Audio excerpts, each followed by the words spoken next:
One of the strangest things Hornet admits in SIlksong is hidden inside a journal entry about a family of enormous conch flies.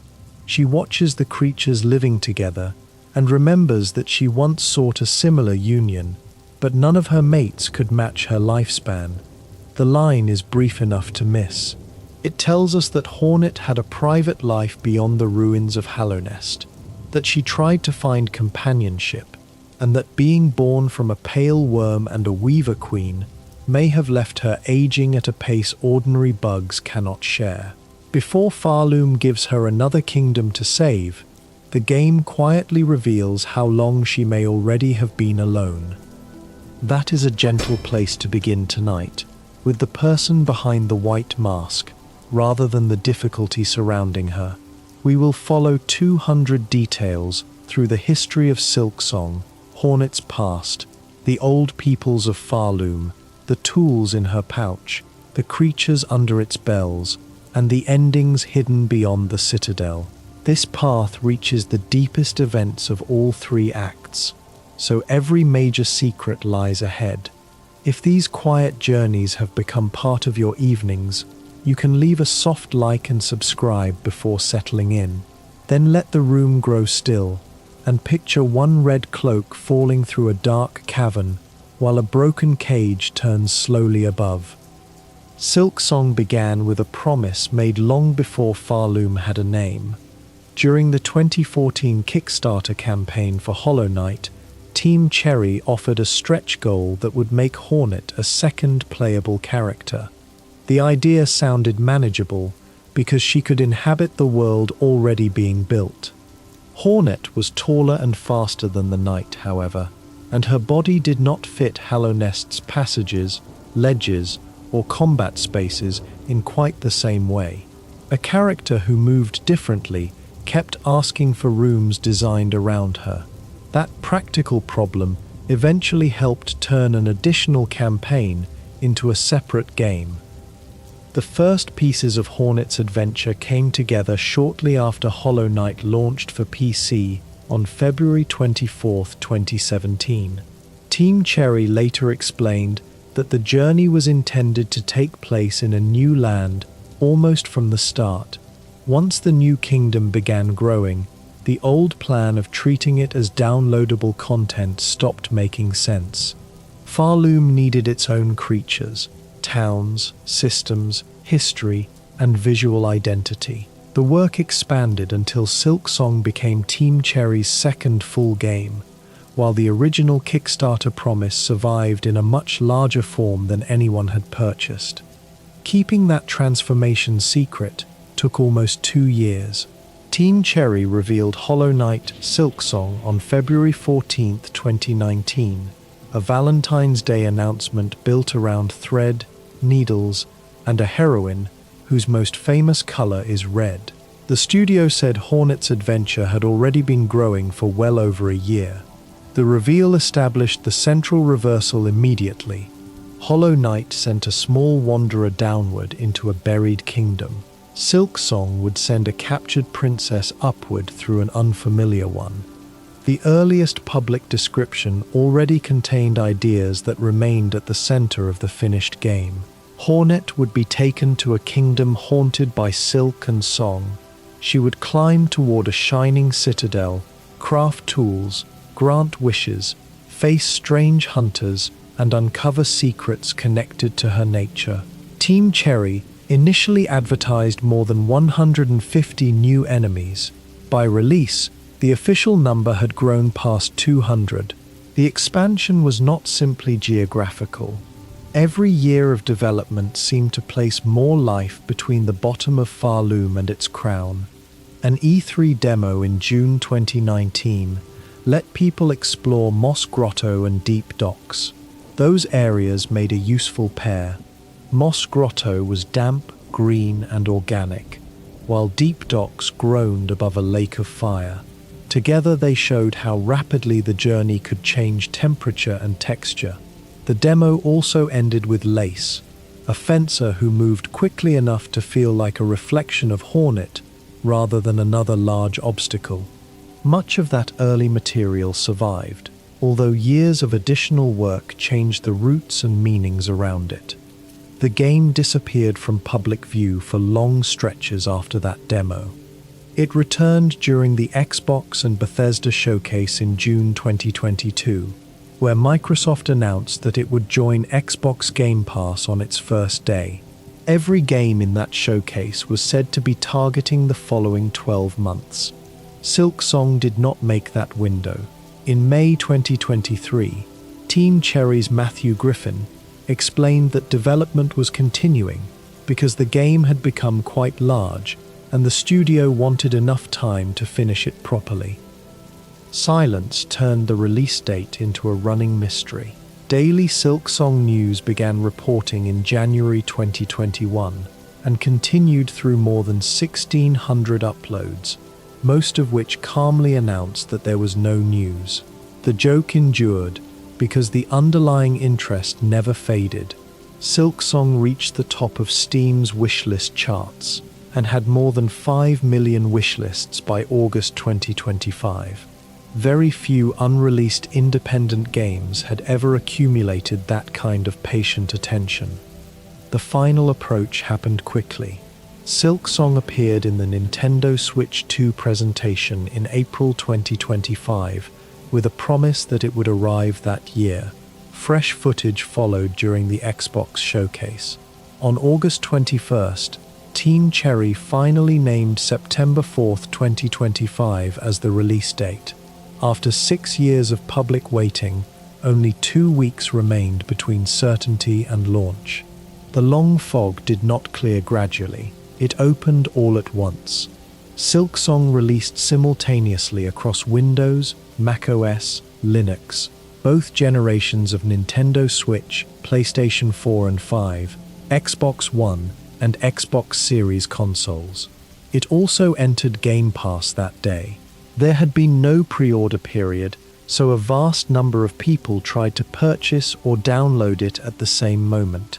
Steam, Nintendo's eShop, and other storefronts struggled under the demand. That launch day chaos belongs to the history around the game, rather than the history inside Pharloom, but it measures how large the wait had become. By December 15, 2025, Team Cherry reported more than 7 million purchased copies, with millions more people entering through Game Pass. The scale is unusual because the central development team remained tiny. Ari Gibson and William Pellen shared design work. Gibson created the art, environments, and animation, while Pellen built enemy and boss behavior. Jack Vine served as technical director and constructed many of SIlksong's systems. Extra artists, programmers, testers, performers, and musicians helped, but the creative center was still a handful of people in Adelaide. Christopher Larkin returned after composing Hollow Knight. SIlksong gave him a broader vocal and instrumental palette suited to a kingdom where music is part of government, machinery, worship, and magic. Strings remain central, which feels appropriate for a story about Thread, yet the score also uses winds, brass, solo singers, and additional voices. The music does more than follow Hornet. In the Citadel, melody becomes architecture. Certain doors and memories respond because she learns how the kingdom was built to sing. Hornet herself is voiced again by Makoto Koji. Unlike the Silent Knight, she speaks to nearly everyone she meets. That change alters the shape of discovery. Merchants can irritate her, pilgrims can earn her concern, and rivals can provoke answers instead of monologues delivered into a blank mask. Her voice does not remove mystery. It gives mystery a witness with opinions. She can recognize Weaver craft, challenge a religious claim, or make a dry observation that no empty vessel would ever offer. The finished game contains 43 distinct bosses, or 47 encounters when repeated battles are counted separately. Its official description promises more than 40, so the claim is comfortably true without stretching the definition. Over 200 enemy types fill the wider journal. Some are ordinary wildlife, some belong to old tribes, some are mechanical servants, and many have been overtaken by the haunting. Pharloom feels crowded compared with Hallownest because it has not emptied completely. Its tragedy is active, noisy, and still trying to perform its daily routines. Post-release support changed details without rewriting the journey. The first patch fixed progression problems and softened Morwing, Sister Splinter, and a few early economic pressures. Later updates improved controllers, tools, translations, and rare boss behavior. Patch 4 replaced the criticized simplified Chinese text with a fan-made translation created by Team Cartfix and formally adopted by Team Cherry. Patch 5 added traditional Chinese and refined the German text, with particular care given to names and lore connections. Those language updates matter for a series that hides relationships inside small choices of wording. A mistranslated title can make a servant sound like a monarch, or sever a connection between two old cultures. Team Cherry said the traditional Chinese team coordinated with the simplified Chinese translators so important terms would remain consistent. The German revision likewise changed some proper nouns to better match the English intent and the language of Hollow Knight. Translation here is interpretation performed under unusual pressure, because almost every solemn little noun attracts a theory. Patch 5, version 1.0.3000, was described as the last significant update before Sea of Sorrow. That first major expansion is planned as a free edition, following the generous pattern established by Hollow Knight's post-release chapters. Team Cherry has confirmed a nautical theme, new areas, new bosses, and new tools while keeping the rest secret. The title suggests that Pharloom's edges may extend toward water, but no honest account can yet say where Hornet will sail or what sorrow waits there. The real beginning of her journey takes place after the Radiance has been defeated and Hallownest's infection has ended. This narrows which conclusions of Hollow Knight can precede SIlksong. Hornet is alive, the Radiance is gone, and the Knight's fate has carried it into the void in some form. Team Cherry once treated every Hollow Knight ending as equally canonical. SIlksong does not issue a formal correction, but its events cannot follow every possible outcome without some unseen change between games. Hornet enters the new story as the daughter of Hera the Beast and the Pale King. Her birth was the price of Hera agreeing to become one of the three dreamers who sealed the Hollow Knight inside the Black Egg. Hera wanted a child, and the Pale King needed her sleep. Hornet therefore begins life as both daughter and contract. The bargain protected Hallownest for a time, but it also bound her family to the kingdom's failed plan before she could choose anything for herself. Her mother made Hornet a princess of Deepnest. Her father connected her to the White Palace and to every vessel cast into the abyss. The Knight, the Hollow Knight, Broken Vessel, and the countless discarded siblings are her half-siblings through the Pale King. Hornet is not a vessel because Hera, rather than the White Lady, is her mother. She has gender, voice, desire, and a living shell.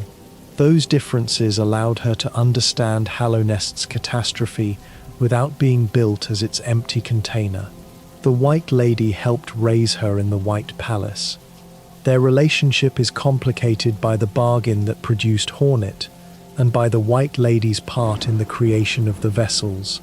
SIlksong's Red Memory later allows Hornet to confront an image of her stepmother with far less patience than she showed in Hallownest. Old affection and old anger occupy the same memory. Hornet can acknowledge that the White Lady cared for her while refusing to excuse the royal plan that sacrificed so many of her siblings. Hive Queen Vesper became another mentor. Memories show Vesper training a younger Hornet to strike with sudden speed.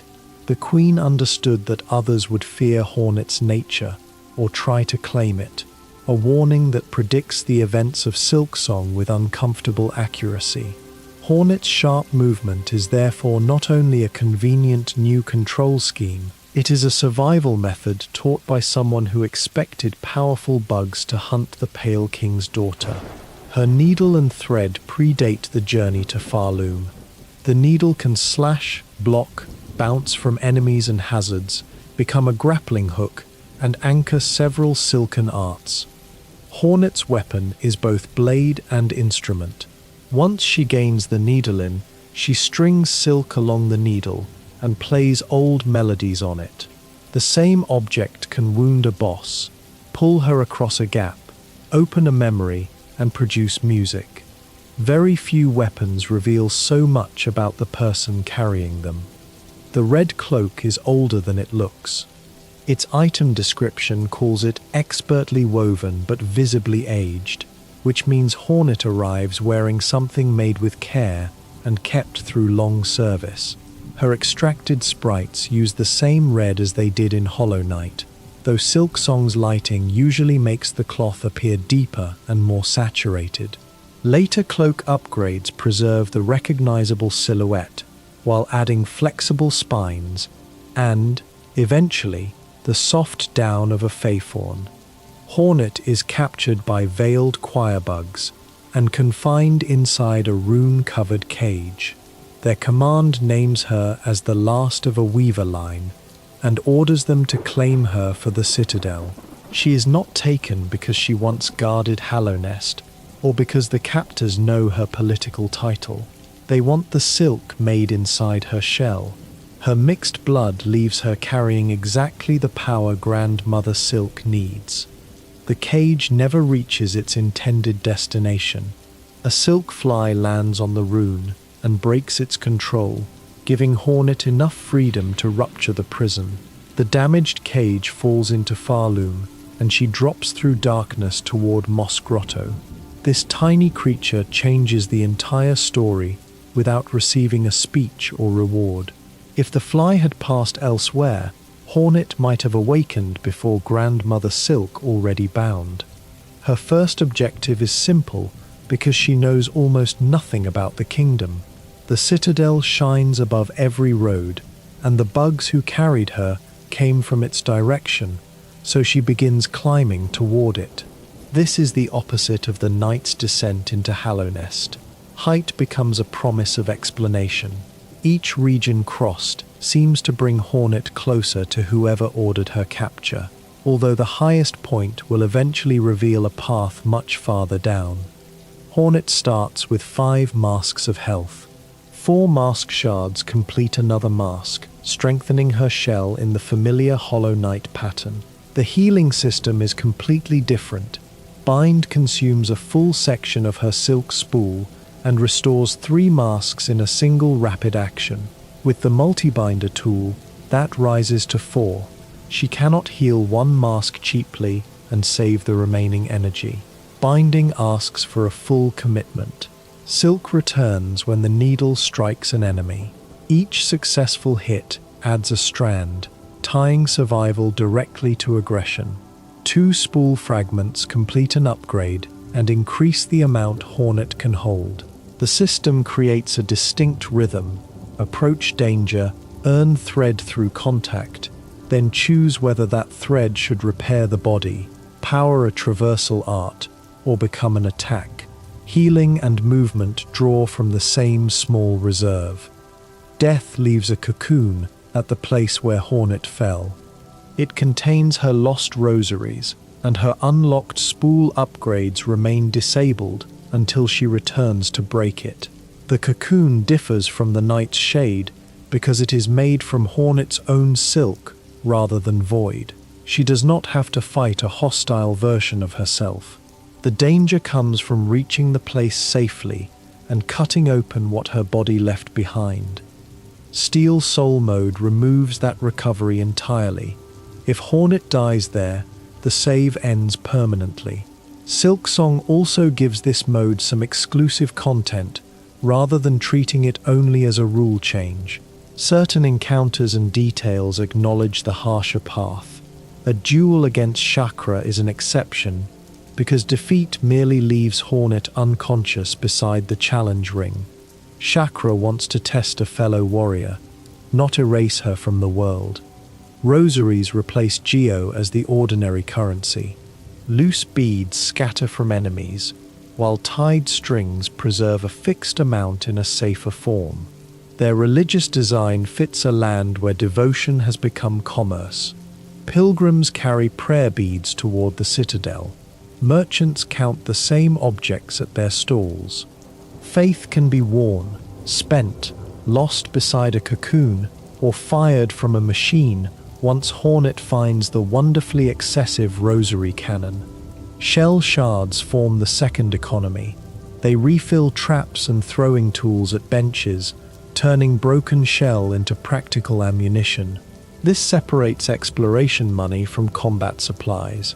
A difficult road can leave Hornet wealthy in rosaries but poor in material, or surrounded by fragments with no merchant nearby. The tool pouch increases capacity, while crafting kits improve the harm many offensive devices can cause. Benches still recover health and save progress, but they now carry more preparation. Hornet can change her crest, arrange tools, equip a silk skill, replenish limited devices, and update maps when she owns a quill. Some benches charge rosaries before they can be used, which made rest itself part of Pharloom's economy. Early patches reduced a few of those prices, a small adjustment to the cost of safety. Hornet's challenge gesture spends one strand of silk. She bends forward, lets a thread curl from her needle, and invites a nearby opponent to begin. The animation echoes her boss introductions in Hollow Knight, when she was the agile guardian waiting on the other side of the arena. Becoming the protagonist does not erase that old confidence. She still knows how to turn a fight into a formal meeting. Needle bouncing replaces the knight's perfectly vertical downward strike, with attacks shaped by the equipped crest. The default hunter crest sends Hornet diagonally, a difference that troubled people whose hands remembered Hallownest too well. Other crests alter the angle or form entirely. What first feels like a small change becomes a lesson in the sequel's design. Hornet cannot be controlled as if she were simply a taller knight. Even her idle life has more texture. Hornet can sit in a bell home once Bellheart is restored, and the little room can collect furnishings and mementos. She comments on creatures in the hunter's journal, rather than leaving the task to a detached scholar. Some entries are stern studies of behavior. Others expose preferences she would probably never announce aloud. Moss grubs and furred creatures tempt her curiosity. The foul flies of the slab receive no such sympathy. Her affection for soft bugs is funny because Hornet presents herself with such severe discipline. She looks at a hostile firm and admits that she would like to touch its fur if it were less dangerous. A huge flea impresses her enough that she is pleased it understood reason before she needed to strike. These reactions do not weaken the hunter. They reveal the attention behind the hunting, the ability to observe a creature as more than a target. The flies of the slab inspire the opposite response. Hornet describes them as foul in smell and manner, and expresses no remorse when they die. Some are themselves born into servitude, yet she refuses them the pity she extends elsewhere. The disgust may be simple revulsion, or it may have deepened during her imprisonment. SIlksong lets its heroine be compassionate without sanding away every prejudice and irritation. Her age remains deliberately unclear. She calls herself old, and several beings recognize her as an old one or the child of a worm. She also tells Chakra that childhood passed long ago, yet she moves with the force of someone untouched by ordinary decline. The journal's reference to mates who could not match her lifespan suggests that Hornet has already watched companions age beyond her. Pale ancestry brings power, but time may be one of its quieter burdens. Hornet's capture is especially personal because the Weavers are part of her ancestry. Weavers left Pharloom, crossed into Hallownest, and built their den in Deepnest. Hera belonged to their web of history, even if she was not identical to the old Weaver caste. When the surviving echoes of Pharloom call Hornet a daughter from a distant land, they recognize both exile and return. She has never lived in their birthplace, but their buried arts answer her blood. That is why the journey can teach her ancestral arts rather than ordinary upgrades alone. Old Weaver remains, and burial spires hold movements that Hornet binds into herself. Swift Step lets her sprint and cross long gaps. Cling Grip gives purchase on sheer surfaces. Clawline turns the needle into a harpoon that pulls her toward its point. Silk Saw launches her upward with extraordinary force. Each discovery feels less like acquiring foreign technology and more like recovering a language her body was prepared to speak. The Needlin belongs to the same inheritance. Hornet stretches silk across the needle to make an instrument, spending thread when she plays. Ancient melodies can awaken machinery, draw out memories, calm or call creatures, and reveal the strings controlling haunted enemies. Music in Pharloom is never merely decoration. It is one of the materials from which the kingdom's obedience was built. Silk itself comes from soul. Grandmother Silk is described as its primal source, and the weavers inherited the ability to produce it after she transformed their ancestors. Hornet can use her silk to heal because the thread is not ordinary fiber wrapped around a wound. It carries living power from within her shell. Every bind is a quick act of self-weaving.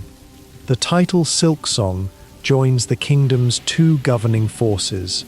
Silk can connect, heal, snare, command, or preserve. Song can open, remember, worship, or imprison. Neither is automatically gentle. Pharloom was held together by beautiful things used as instruments of control. Hornet survives because she can take both materials back into her own hands. Long before bells carried prayers toward the Citadel, Pharloom belonged to peoples whose ruins survive beneath its newer faith. The Order of Karak once controlled much of the land.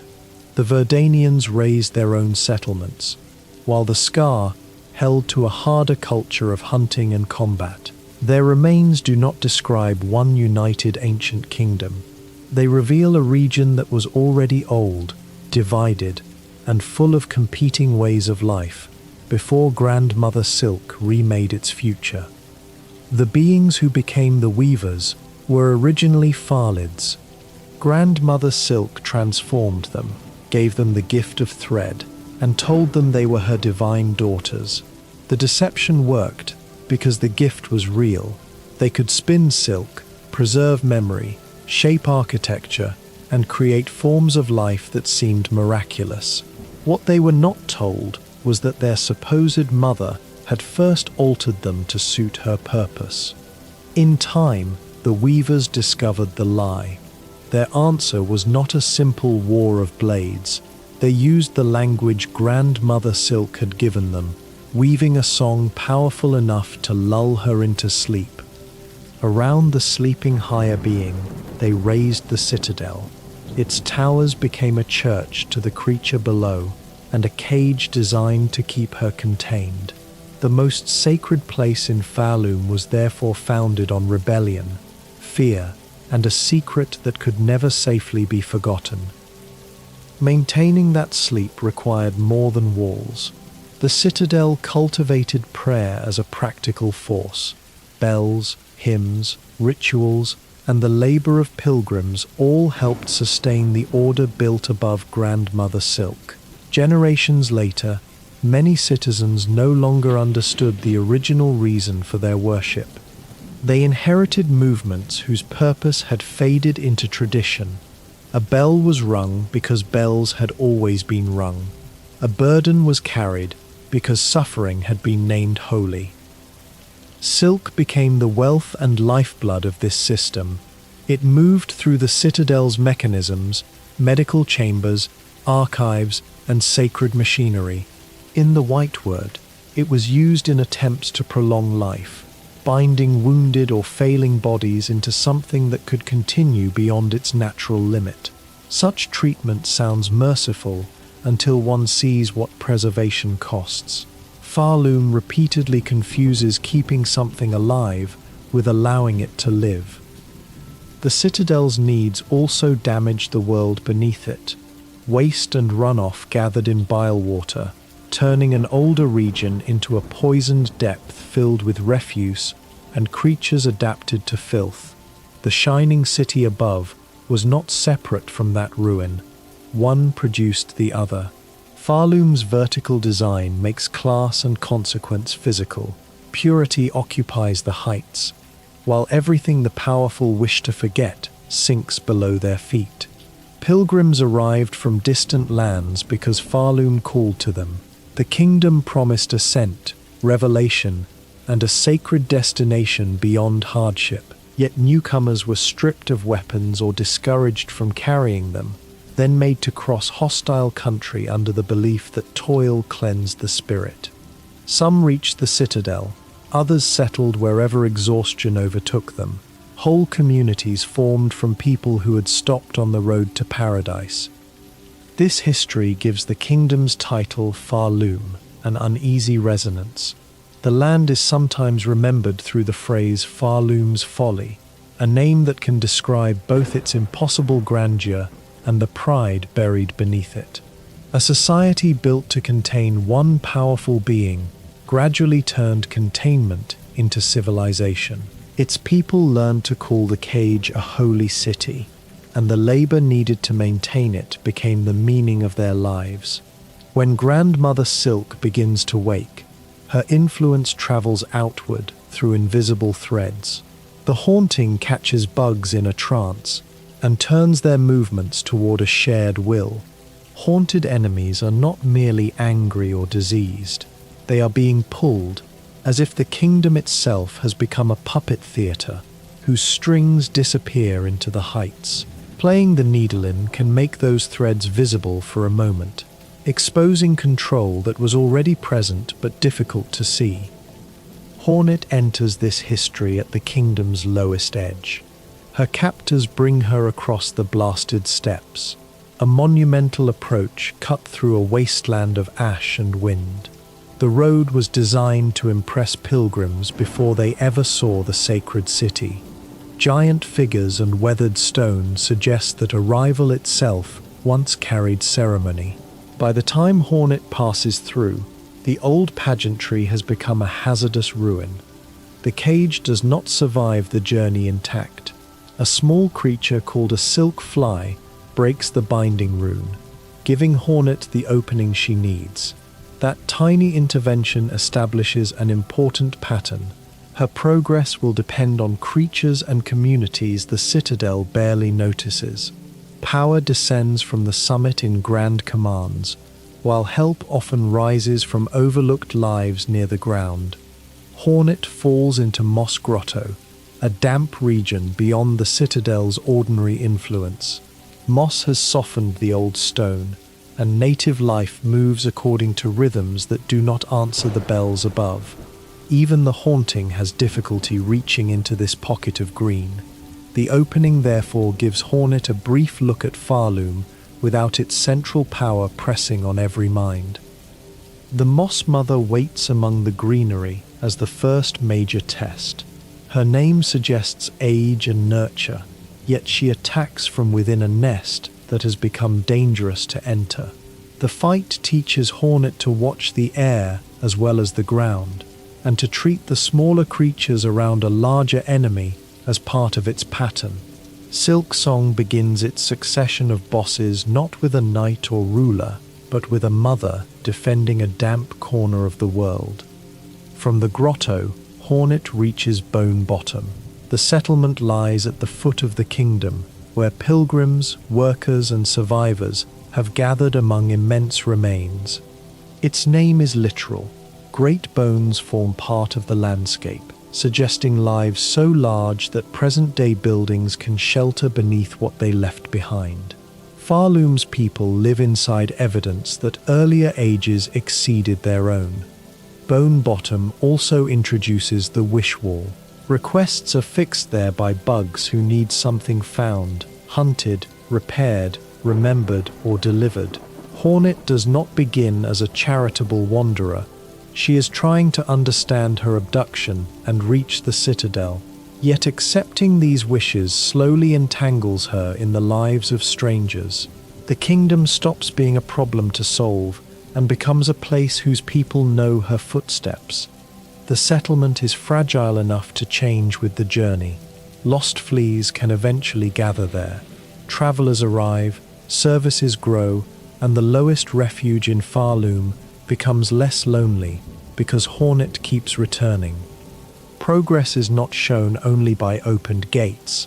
Sometimes it appears as another familiar face standing near a fire that was almost deserted before.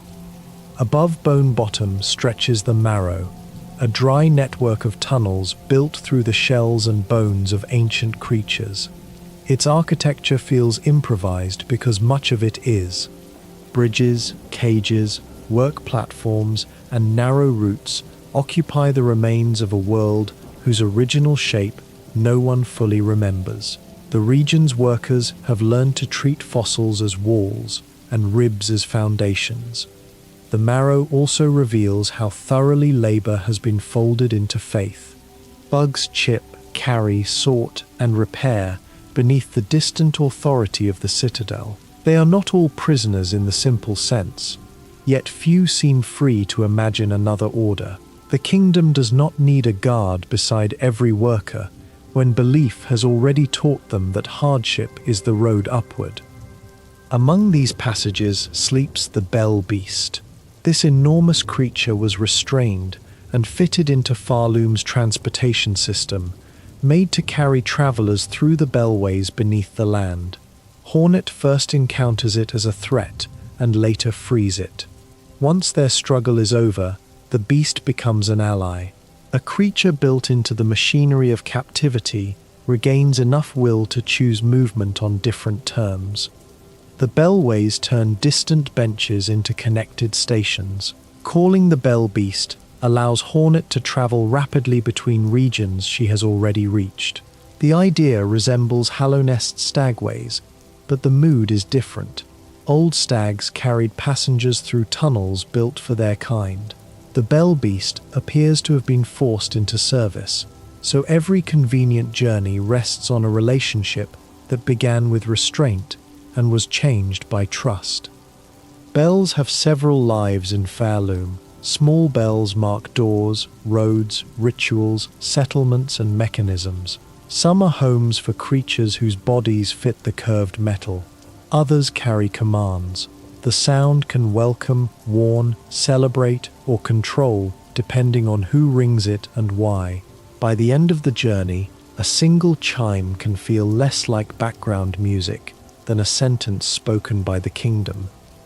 The road east leads into deep docks, where furnaces and molten channels glow beneath heavy industry. Metal is worked close to open heat, and the cool elegance associated with the Citadel depends on places like this. Its polished mechanisms begin in rooms where laborers endure sparks, soot, and danger. The distance between sacred object and industrial manufacture is much shorter than the upper city prefers to admit.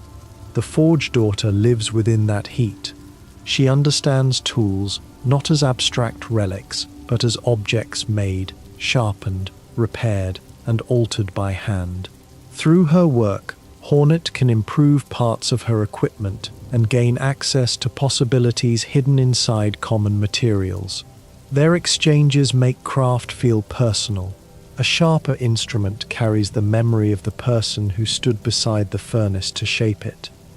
Deep Docks is also where Hornet's path crosses Lace in earnest. Lace fights with poise that can initially resemble playfulness. She bows, laughs, and moves as if combat were a private performance. Beneath that grace is a fierce sense of belonging to Pharloom and to the mother who created her. The first duel does not settle their conflict. It lets each recognize that the other will keep climbing. The fourth chorus waits as a different kind of danger, less like a solitary duelist and more like an old mechanism given force. Its name links battle to music, as if even violence has been organized into numbered parts of Pharloom's sacred composition. Defeating it opens movement through a place where industry and ritual have grown around each other for so long that separating them would be impossible. Beyond the docks, far fields opens beneath strong winds. Grass, suspended paths, and broad spaces replace the pressure of tight tunnels. The name sounds modest, almost like a farmer's description, yet the region carries a distinct culture of pasture and travel.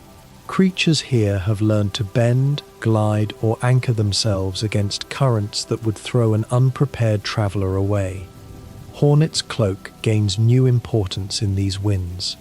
With the drifter's cloak, she can ride air currents and cross spaces that once seemed empty and impassable. The ability changes wind from an obstacle into a road.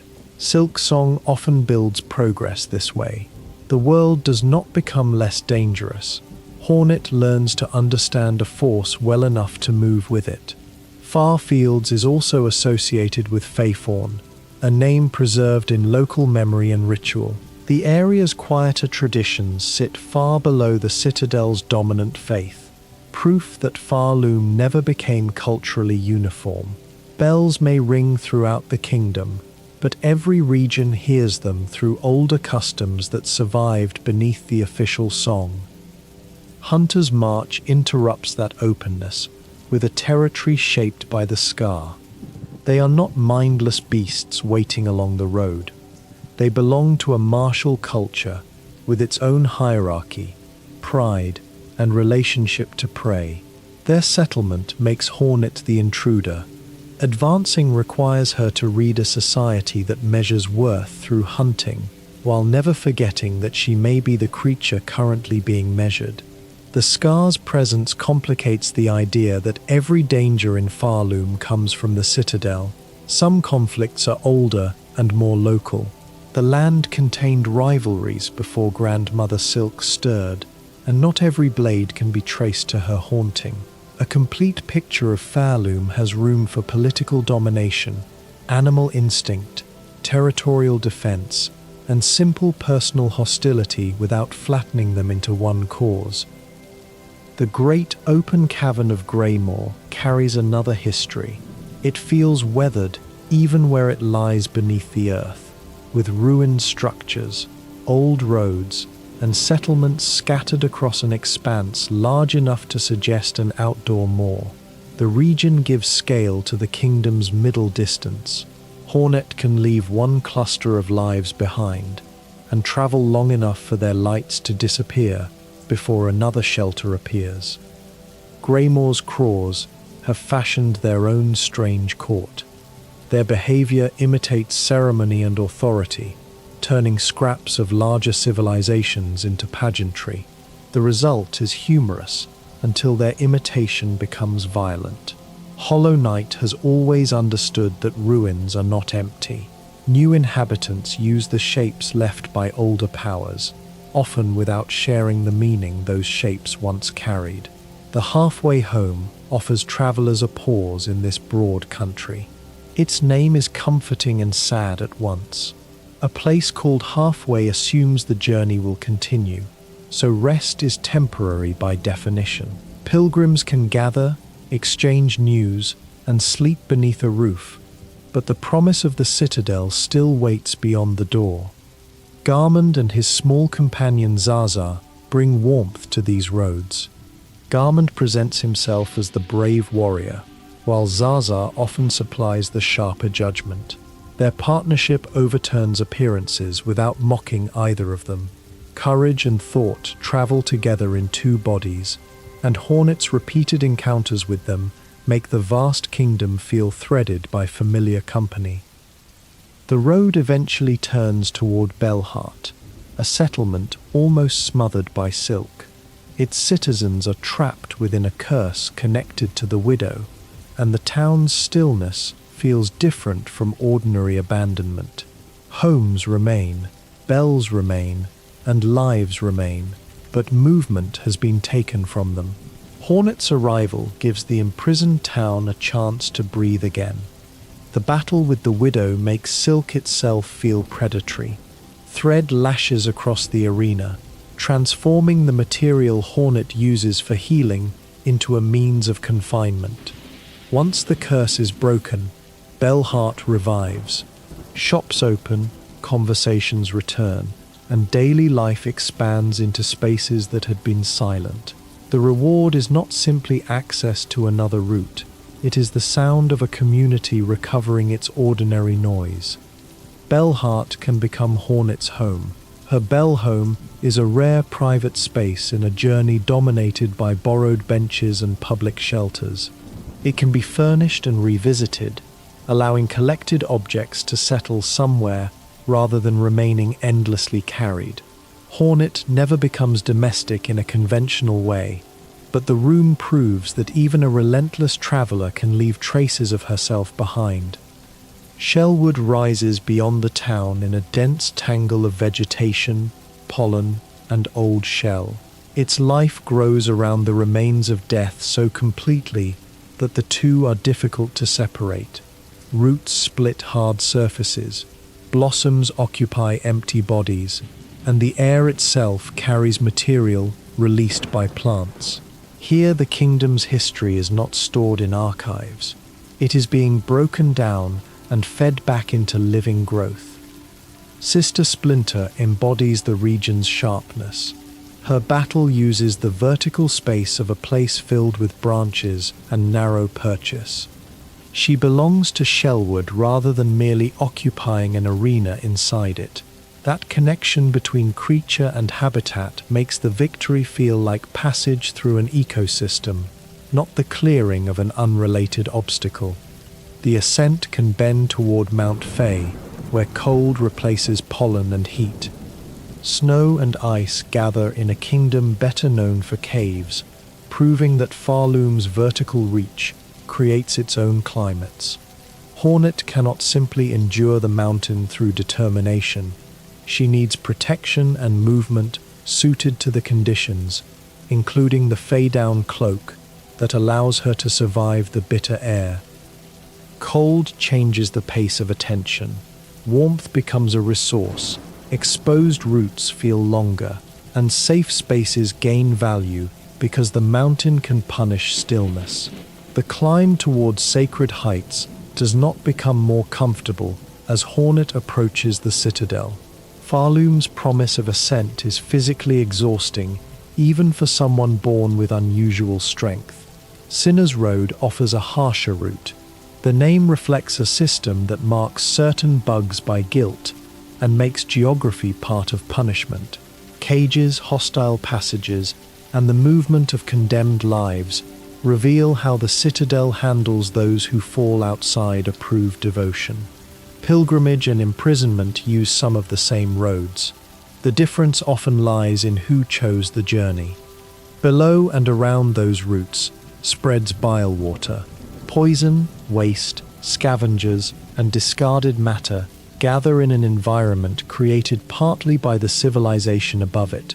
The creatures living there are treated as signs of corruption, yet their world is an adaptation to damage delivered from elsewhere. Bile water is not Pharloom's opposite. It is one of the most honest records of what Pharloom has done. Within these depths, Hornet can find routes that bypass the kingdom's intended entrance. The game repeatedly rewards suspicion toward official roads. A gate guarded in the name of holiness may not be the only way forward, and a filthy tunnel may lead closer to the truth than a staircase built for ceremony. Most pilgrims approach the Citadel through the blasted steps and face the last judge. This guardian turns admission into trial, standing between the suffering road below and the promised city above. The title sounds final, but the judgment protects a social order rather than a universal law. Defeating the guardian does not prove Hornet pure. It proves that the gate can no longer refuse her. There is another way into the Citadel through the route associated with the Phantom. That alternative matters because it prevents the kingdom's grand threshold from owning the meaning of arrival. Hornet can enter without accepting the pageant prepared for pilgrims. The sacred city may control its doors, but it cannot control every path made by the neglected world beneath it. At last, the Citadel appears not as one room or tower, but as a network of districts. The underworks carry machinery and labor beneath the public splendor. The choral chambers turn music into architecture. The high halls present ceremony and power. The whitewood preserves the kingdom's medical ambition, while the cogwork core exposes precision moving behind the walls. The memoriam tends knowledge and recollection, and the cradle waits at the summit, near the secret around which everything was built. The change in atmosphere is immediate. Lower Pharloom is patched together from bone, mud, plants, rope, and survival. The Citadel favors white surfaces, ordered mechanisms, formal dress, and controlled sound. Its beauty is real. That is what makes its cruelty more interesting than simple ugliness. A place can produce astonishing art while organizing lives around exploitation. Music becomes unavoidable in the choral chambers. Choirs maintain the kingdom's devotion, and song moves through halls designed to amplify it. Voices can feel comforting, even when the institution directing them is not. SIlksong never asks beauty to confess innocence. It allows a melody to remain beautiful, while revealing that it has been used to keep an ancient power asleep and a population obedient. The underworks provide the counterpoint.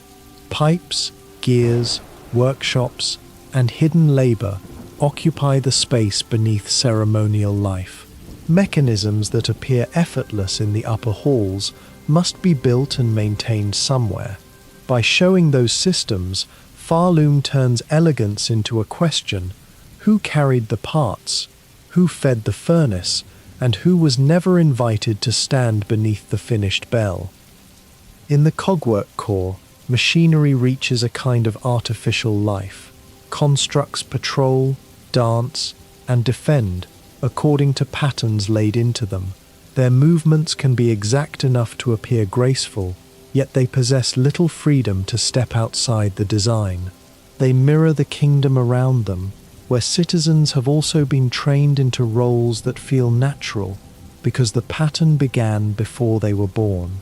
The whitewood is quieter and more disturbing.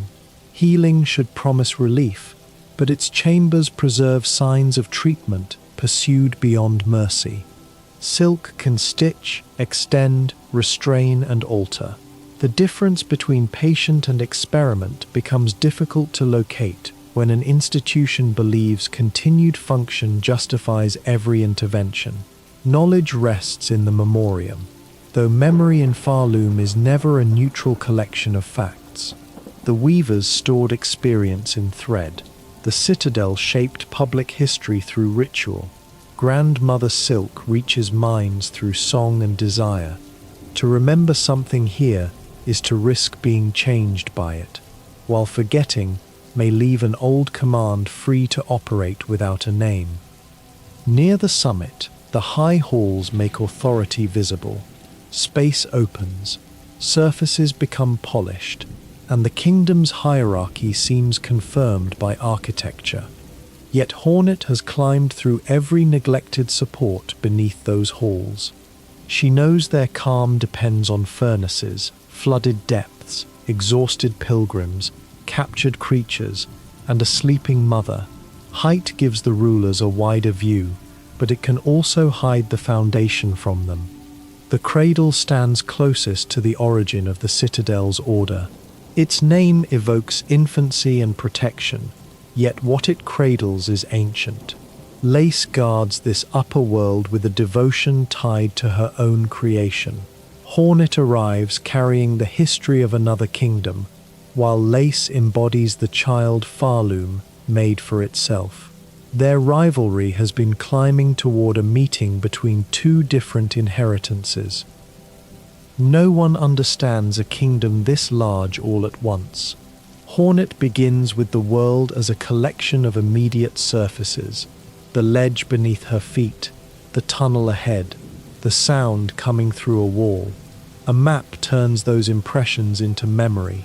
It lets a dangerous route become familiar enough to revisit, while leaving blank spaces where certainty has not yet reached. Chakra is the warrior who sells most of those maps. Her ringing voice can be heard before she is seen, a welcome signal in regions where the next safe room may be far away. She travels with rolled charts, a large circular weapon, and the discipline of someone trained to make danger part of her profession. Cartography is not separate from survival for her. She maps because she can reach places that require a fighter. Hornet can purchase regional charts from Chakra, then add her own discoveries with a quill. The drawing does not update every time she crosses a threshold. She must rest before the lines settle into the map, giving exploration a rhythm of departure and recollection. The pause at a bench becomes the moment when a maze turns into a route she can imagine from above. Even this useful system has limits. Moss Grotto, the Mist, Wisp Thicket, and the Red Memory do not fit into the ordinary regional collection.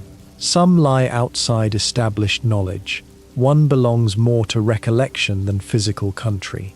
Their absence protects the idea that a map is an interpretation of space, not proof that everything real can be placed inside a border. If Hornet misses the ordinary chance to acquire a quill, the game does not leave her permanently without one. Trobbio can provide another route to it. That small safeguard respects the wandering nature of the adventure. Curiosity may lead someone away from the expected order, so important tools are allowed to reappear through another life in the kingdom. Chakra also sells markers that give meaning to the drawn lines.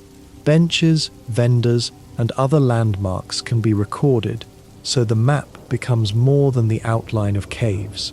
These symbols show what Hornet values enough to seek again. A bench is not merely furniture, once the surrounding paths have nearly killed her. It is a promise that a long return has somewhere to end. The map fills through rest, but the wish walls fill through need. Pharloom has 7 broad kinds of wishes, ranging from hunts and gatherings to deliveries, journeys, and tasks tied to particular people.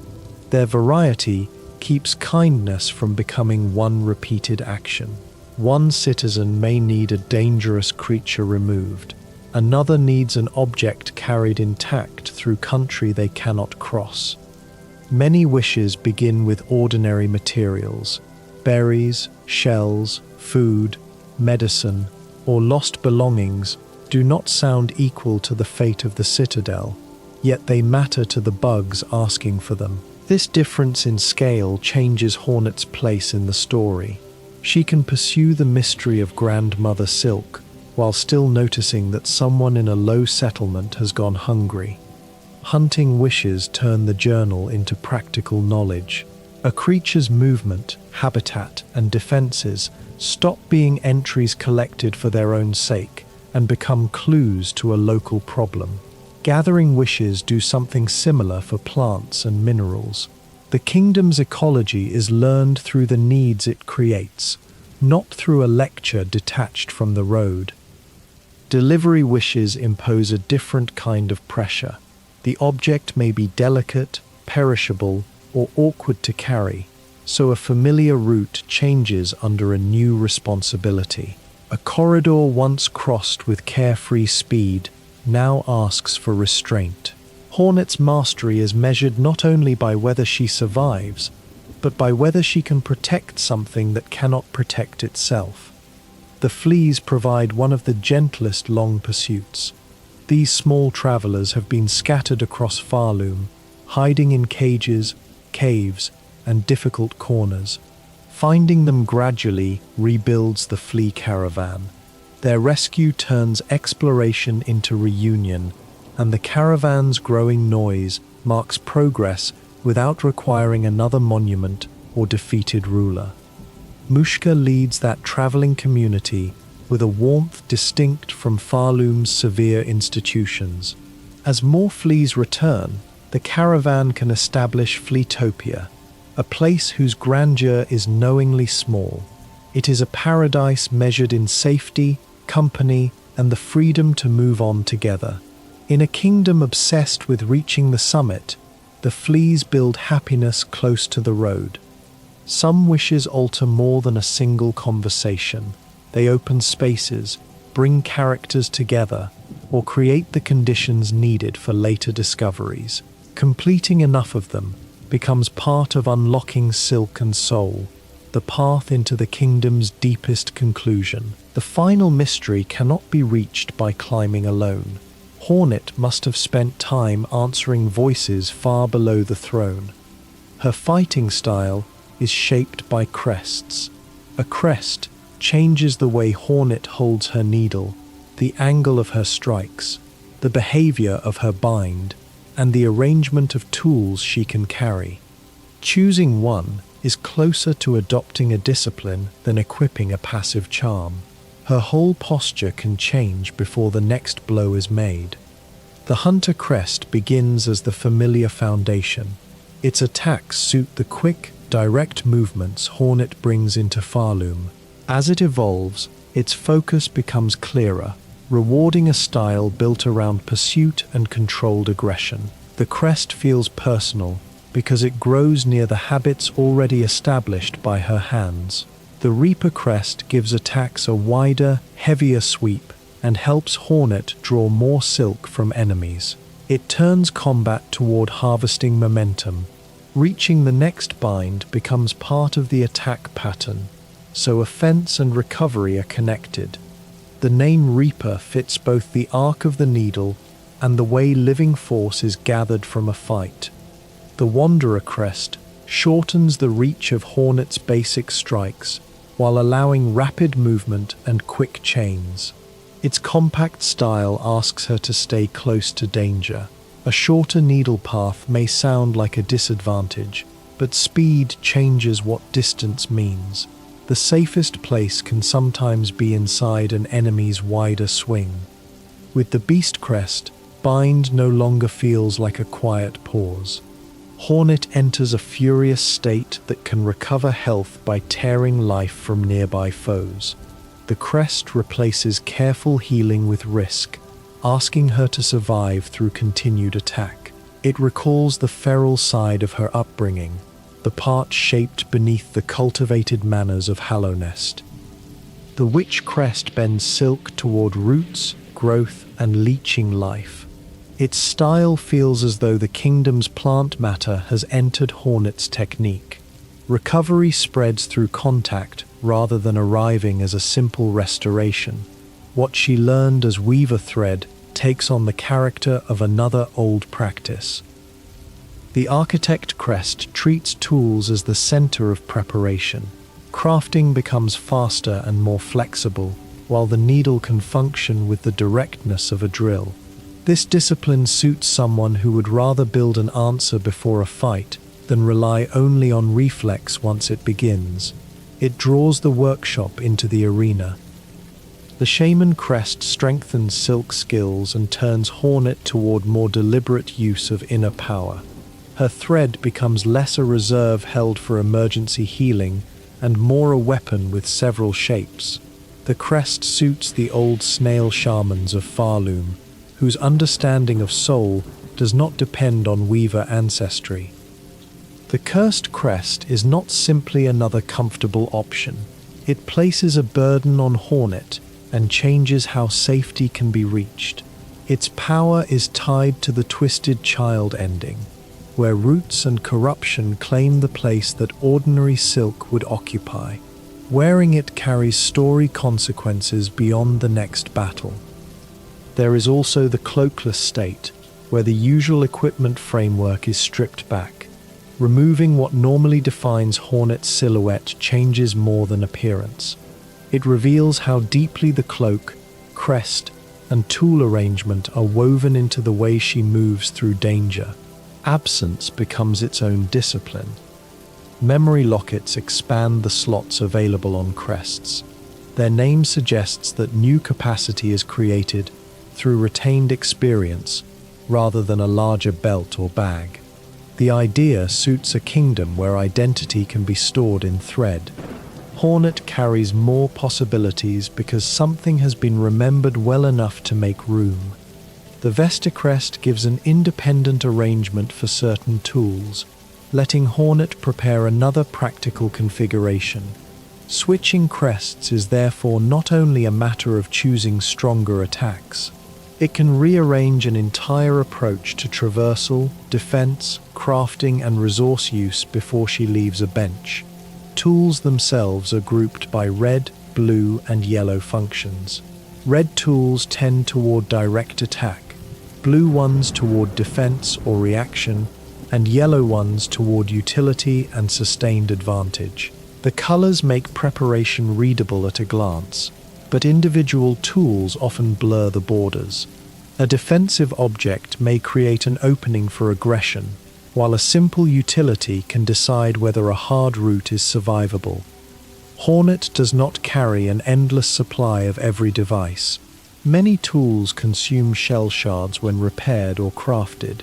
Shards come from the hard remains of creatures and mineral deposits, turning the broken material of the world into pins, traps, and mechanisms.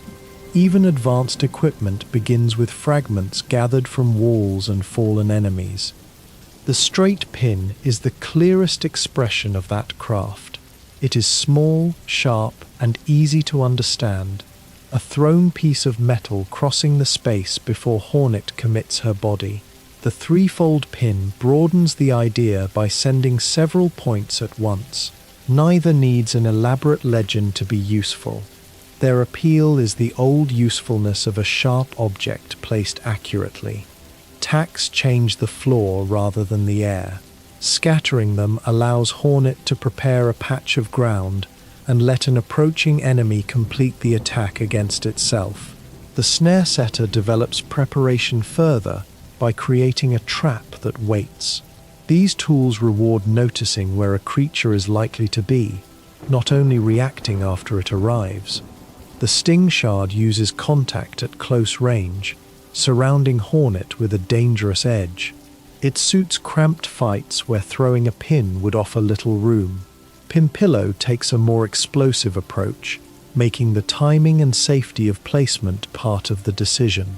The names sound almost playful beside what the devices can do, a familiar contrast in a world of charming bugs and severe injuries.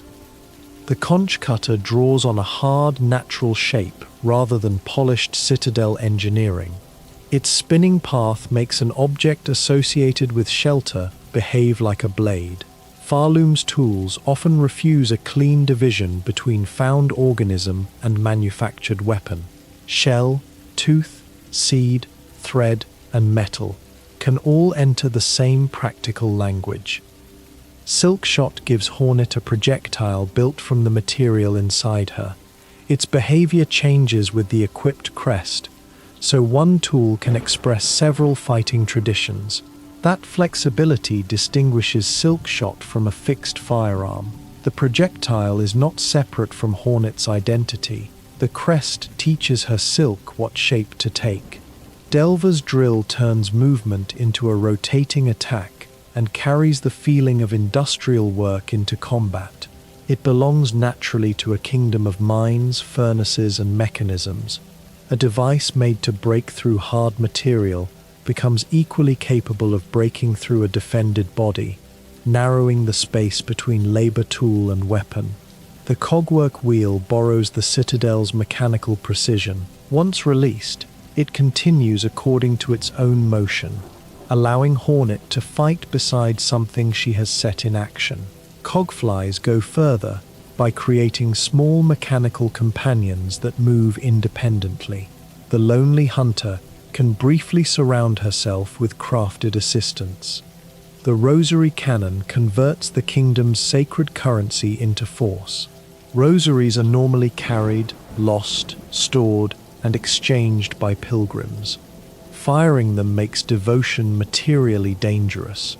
An object shaped by faith becomes ammunition, which is an unusually direct summary of how Pharloom turns belief into machinery. Vault vessels store electrical force for release. Their energy changes the character of a fight by reaching through space and punishing clustered movement. Flint slate works more intimately, giving the needle heat and flame. These tools make the basic weapon feel responsive to the environments Hornet has crossed. Furnace, storm, stone, shell, and workshop all leave a possible technique behind. The flea brew is less violent. It draws on the caravan's knowledge to improve Hornet for a time, making rescue and friendship useful without reducing either to sentiment. A drink prepared by small travelers can matter beside devices forged in the Citadel. Scale and prestige are unreliable measures of value throughout Pharloom. Some tools are always active once placed in a compatible slot, while others must be deliberately used. That distinction creates a quiet philosophy of preparation. One object waits in the background and changes Hornet's ordinary condition. Another occupies attention in the exact second it is needed. Choosing between them means deciding what kind of danger deserves thought in advance. Benches are where this preparation settles. Hornet can rest, alter crests, assign tools, and allow the map to absorb the route behind her. The bench is therefore not only a checkpoint after hardship, it is the workshop of her next intention. She sits down carrying what has happened and stands with a plan for what may happen next. Her silk skills make inner power visible without requiring a separate device. Silk Spear drives thread and force forward in a piercing attack, extending Hornet's reach through a concentrated line. Threadstorm spreads danger around her, useful when enemies refuse to remain on one side. Both spend the same reserve that could have become healing, so every use carries a small wager. Cross-stitch turns defense into a precise reply. Hornet catches the instant of an incoming attack and answers through silk, making timing more important than distance. The technique suits her poise. She does not need a heavy shield when she can read the moment an enemy believes it has found an opening. Sharp Dart commits silk to speed. Hornet launches through space in a line that can close distance or cut through a vulnerable path. Rune Rage releases power more broadly, turning stored force into a violent expression around her. These techniques make the spool feel less like a healing meter and more like a second vocabulary for movement. Pale Nails carries the memory of Hallownest's higher beings into Hornet's own arsenal. The name links the skill to the pale ancestry she inherited from the king, yet the form is hers rather than his. She does not summon a royal court or claim a throne. An old bloodline becomes a practical act used by a traveler in another kingdom. Ordinary movement also contains hidden depth. Hornet can sprint, mantle ledges, and pull herself through spaces with an agility the knight never possessed in the same form. Her body is taller, her stride longer, and her jump shaped by the confidence of someone who fought before this story began. Pharloom was designed around that greater mobility. The diagonal downward strike is especially distinctive. Instead of falling directly beneath herself, Hornet angles forward when she bounces from an enemy or hazard. Early encounters can make the motion feel strange, particularly for habits learned in Hallownest. Once understood, It turns a successful strike into travel, carrying her through danger rather than holding her in place above it. Different crests can alter that downward attack. What first appears to be one permanent movement is revealed as another piece of discipline. The relationship between Hornet and her needle is not locked to a single animation. Training changes geometry. Cling Grip lets Hornet hold to walls and climb surfaces that once ended a route. Swift Step makes open ground and low passages flow beneath her.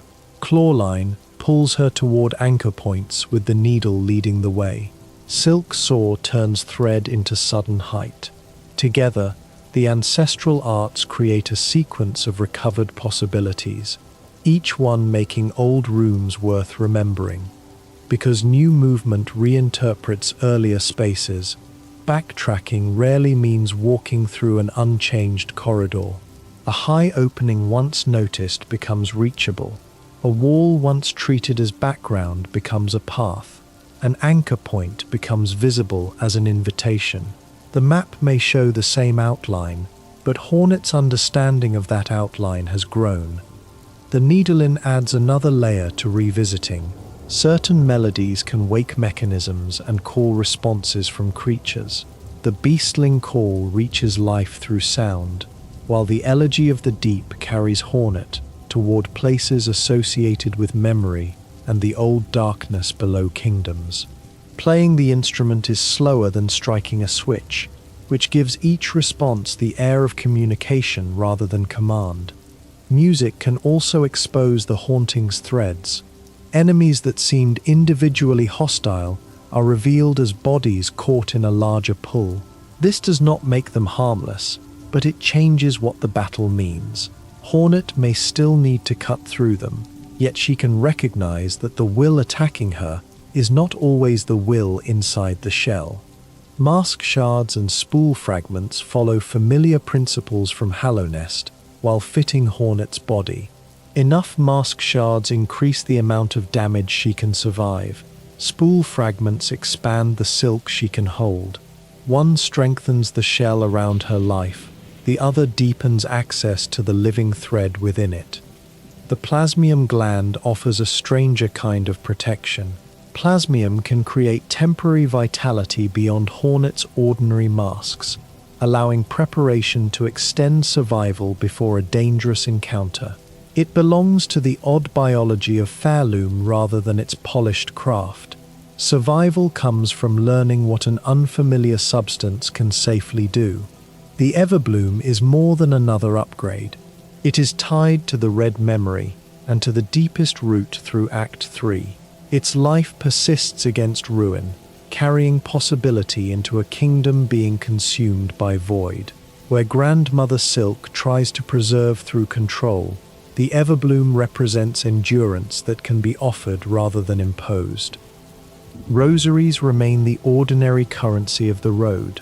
Hornet can lose loose rosaries when she falls, just as death can separate her from the silk held in a cocoon. Rosary strings and related storage make wealth more secure, turning individual beads into a form less likely to scatter. Pilgrims literally carry their devotion as money. The cocoon left at Hornet's defeat contains what was interrupted. Returning and breaking it restores the lost silk, reconnecting her with the reserve she had before the fall. In Steel Soul mode, there is no such return. Death closes the journey completely, and every bench reached along the way feels different under that knowledge. Hornet can challenge certain opponents with a deliberate gesture. The act normally spends silk, so respect has a material cost, although throwing rings allow an alternate flourish. This is not an automatic bow pasted onto every battle. It is a choice to announce herself according to a code, even when the creature across the arena may answer only with violence. Crafting, mapping, wishing, and fighting all draw Hornet further into Pharloom without making her passive before it.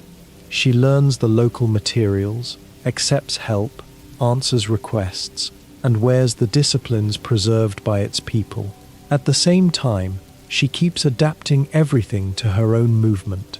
The kingdom teaches her, but it never succeeds in making her another obedient pilgrim. Chakra understands that independence. She comes from a tribe at Pharloom's edge where warriors are named through their weapons, and her throwing rings announce both profession and identity. Her maps do not make her less formidable in battle. Hornet eventually describes her as one of the most gifted warriors she has encountered, despite Chakra having lived only a fraction of Hornet's long life.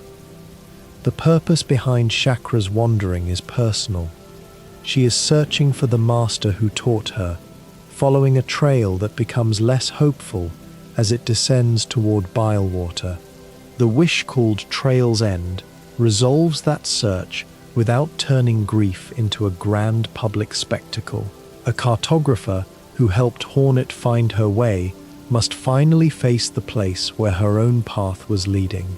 Afterward, Chakra can be challenged in Greymore. The merchant voice once followed through tunnels now belongs to a full duel of rings, sudden movement, and practiced distance.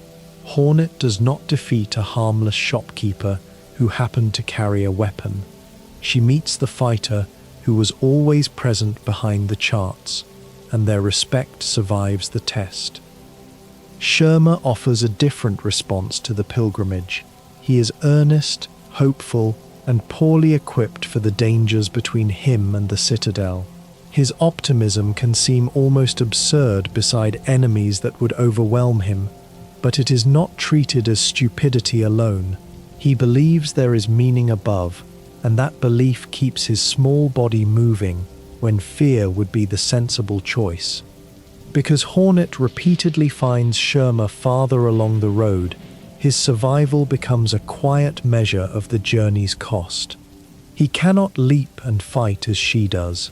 Every place he reaches must have demanded patience, luck, or help from others. The sight of him beyond another dangerous region reminds her that the kingdom is full of travelers making the same climb with far less power. Garmon's confidence fills whatever shelter he occupies. He enjoys the role of brave knight, and speaks as if the next danger has arrived mainly to witness him defeat it. Zaza, perched beside him, gives the pair its second mind. Their affection prevents the joke from becoming cruel. Garmon's courage is real, and Zaza's judgment keeps that courage from floating entirely free of sense. Their story darkens after the void rises. Black thread consumes Garmond, and turns him into lost Garmond in the blasted steppes. Zaza waits near the bellway, because the friend who once made every road sound heroic can no longer return by himself. The later battle hurts, precisely because earlier encounters were allowed to be light. Familiar laughter has become a voice trapped behind corruption. Defeating Lost Garmond completes the hero's call wish, and leaves a memento rather than restoring the old partnership. SIlksong does not pretend every rescue can return a person unchanged. Hornet can answer the call, stop the suffering, and honor what Garmond was. None of those acts erase what happened. Lace begins in a register close to play. Her fencing is quick and elegant, and her laughter makes danger feel like an invitation to perform. She is not a weaver born in the ordinary sense. Grandmother Silk spun her entirely from thread, using an immense amount of silk to sustain a small, living body. That origin gives Lace an insecurity hidden beneath devotion. She guards her mother, yet fears that Hornet's natural ability to produce silk makes the visitor more desirable than the daughter made from it. Hornet carries a lineage that grew across generations. Lace is a direct creation who can never forget that the hand which made her may also prefer another instrument. Grandmother Silk created another child called Phantom. Where Lace was kept close, Phantom was discarded. The existence of both children reveals that the mother experimented with life as an extension of her own thread. Daughterhood becomes difficult to separate from manufacture. Affection, Usefulness, jealousy, and possession gather inside the same family word. The second duel with Lace takes place in the cradle. By then, the playful rivalry has reached the truth of her body and purpose. When Hornet prevails, Lace acknowledges that she has earned passage to the mother. She also voices the wound beneath her resistance, the belief that Grandmother Silk wants Hornet's strength more than she wants the child already at her side. Mitsuki Hashimoto gives Lace her voice, carrying laughter, song, contempt, and vulnerability through a performance that can change the temperature of a scene before the words are understood. SIlksong's fictional language leaves much emotional work to rhythm and sound. Lace's bright voice makes her recognizable even when she is just beyond sight. Trobbio also treats presence as performance. He arrives with theatrical confidence, a brush-like weapon, and the conviction that danger should have an entrance. His battles use spectacle without separating spectacle from threat. Where Lace's elegance hides private insecurity, Trobbio seems to build his identity in public, as though being watched is one of the conditions that lets him exist. The kingdom later produces tormented Trobbio, a version caught in the darker conditions of Act 3. The altered encounter turns an entertainer's self-command into distress. Pharloom's corruption does not choose only solemn warriors. It can seize the figure who once seemed most capable of controlling the room and make performance continue after pleasure has gone. The Forge Daughter remains close to work rather than applause. She represents knowledge transferred through objects. Which edge will hold? Which mechanism can survive heat? Which shard is worth saving? Her value becomes clearer each time Hornet returns with unfamiliar material. The Forge is a place where the scattered world can be translated into something usable. Grindle works closer to the margins. A thief and merchant can understand roots, locks, and value differently from a formal craftsman. Pharloom's economy contains prayer beads, relics, stolen goods, crafted tools, and favors. No single institution controls all exchange, however much the Citadel may wish to appear central. The caretaker holds knowledge needed for the soul snare. His role becomes essential only after Hornet has spent enough time with the kingdom to seek an ending beyond immediate victory. Constructing the snare requires old understanding, rare components, and cooperation. Grandmother Silk cannot be contained by improvising one more sharp tool at a bench. Eva is tied to the evolution of Crests and the deeper possibilities inside Hornet's equipment. She helps reveal that a crest is not a dead emblem. It can respond to memory and practice, opening a more focused form. In a kingdom where institutions repeat inherited patterns, Hornet's inherited forms are allowed to change. The snail shamans show that Pharloom has its own relationship with soul. Their tradition echoes figures known in Hallownest without merely repeating them. They understand powers that do not originate in Citadel Silk, and the shaman crest carries some of that understanding into Hornet's technique. The world beyond Hallownest was never empty of old magic. New belongs to the long work of observing life.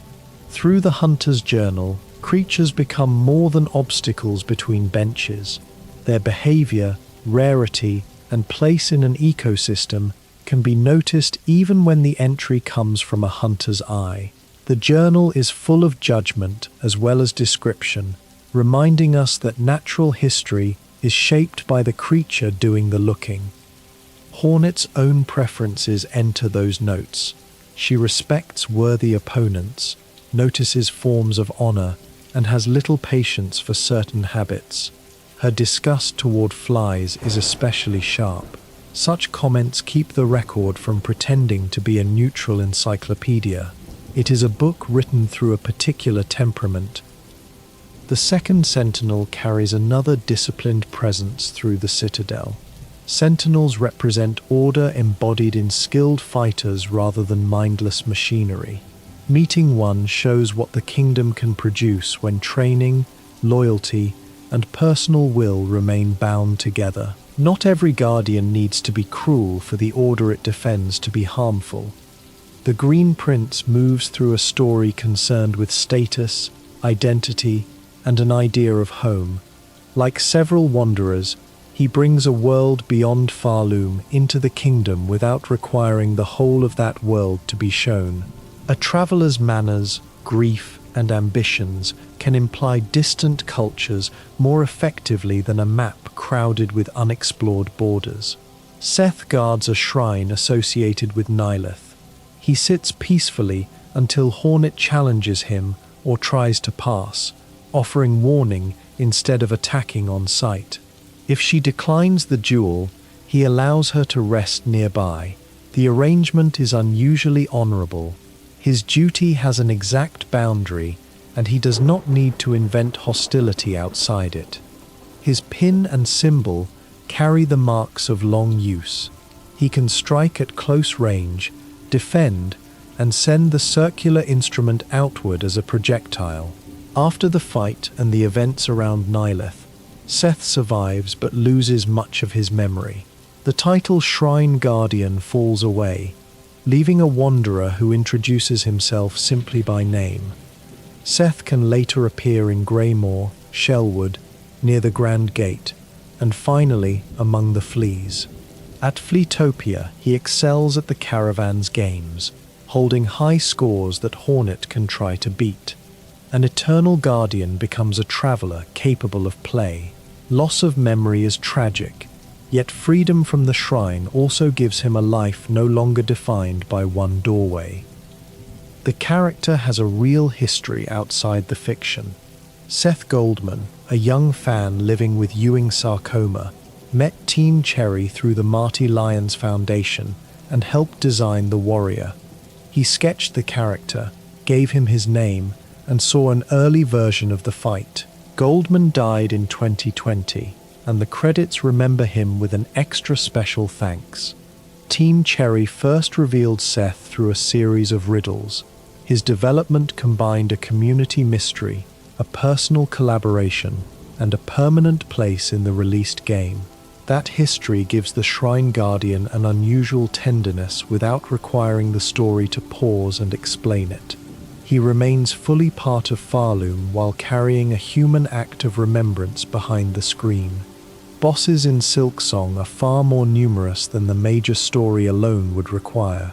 There are 43 distinct boss encounters, or 47 when repeated battles and altered rematches are counted separately. That number reflects the variety of Pharloom's regions. A ruler, a beast, a machine, a hunter, and a corrupted friend do not test Hornet in the same emotional language. More than 200 enemy types occupy the broader world. Many are adapted to one habitat or social order. Scar hunt according to their culture. Citadel constructs follow mechanical patterns.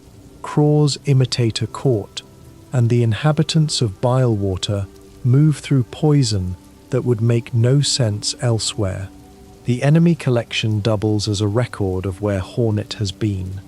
Moss Mother introduces the principle at the beginning. She uses height, offspring, and the cover of vegetation rather than presenting herself as a formal warrior. The fight is local and biological. There is no throne to claim after it, only a path opened through a nest. The Bell Beast is powerful enough to be a boss and intelligent enough to become a companion. Fighting it first prevents the later partnership from feeling effortless. Hornet has met its panic and strength at close range. When it carries her through the bellways, the sound of arrival belongs to a creature whose freedom she had to earn. Fourth chorus brings the weight of deep docks into motion. Its size and force turn industrial space into part of the encounter. A boss like this does not need a long personal monologue. The way it occupies the room says enough about the systems that built and directed it. Morwing rules the air with a different kind of scale. Its battle asks Hornet to judge swooping motion, open space, and the danger of being caught beneath a creature that owns the sky more naturally than she does. The encounter belongs to Greymoor's broad atmosphere, where threats can be seen approaching without becoming easy to escape. The last judge makes ritual into combat. This opponent has spent untold time deciding who may reach the Citadel, so the title carries institutional certainty. Hornet's victory exposes the weakness beneath such certainty. A judgment enforced by a weapon remains dependent on the weapon winning. Widow transforms Belheart's curse into a moving body. Silk fills the arena as restraint, cutting off comfortable space and forcing Hornet to fight within the material suffocating the town. When the battle ends, the change outside gives it meaning. Bells and voices return, because a specific source of stillness has been broken. The cogwork dancers are built as a pair. Their encounter depends on synchronized movement, the beauty of machinery, and the danger of patterns that overlap. They can look less like guards than performers obeying a composition. The fight asks Hornet to enter that composition without allowing its rhythm to decide every step. Conductor Ballador and the figures tied to the threefold melody reveal how music organizes access inside the Citadel. Progress through the Upper Kingdom requires more than defeating whatever stands nearest. Hornet must understand the roles of conductor, architect, and keeper, gathering parts of a musical key that the Citadel recognizes. The first sinner carries the weight of punishment made into identity. A title like that turns one condemned life into the origin of a category, as though everyone punished later can be placed in a story that began there. Facing such a figure brings the abstractions of Sinner's Road into one wounded history. Scarsinger Carmelita emerges from the martial culture of the Scar and from the original Hollow Knight Kickstarter. A backer helped create her through a reward connected to designing a boss. She therefore bridges the earliest community support for Hollow Knight and the much later world of SIlksong, surviving the long development as a promised encounter. Crust King Khan has a similar origin in a higher Kickstarter reward that allowed a backer-created dungeon and boss. His domain, the Coral Tower, gives the confrontation an environment built around his identity rather than placing him in a generic chamber.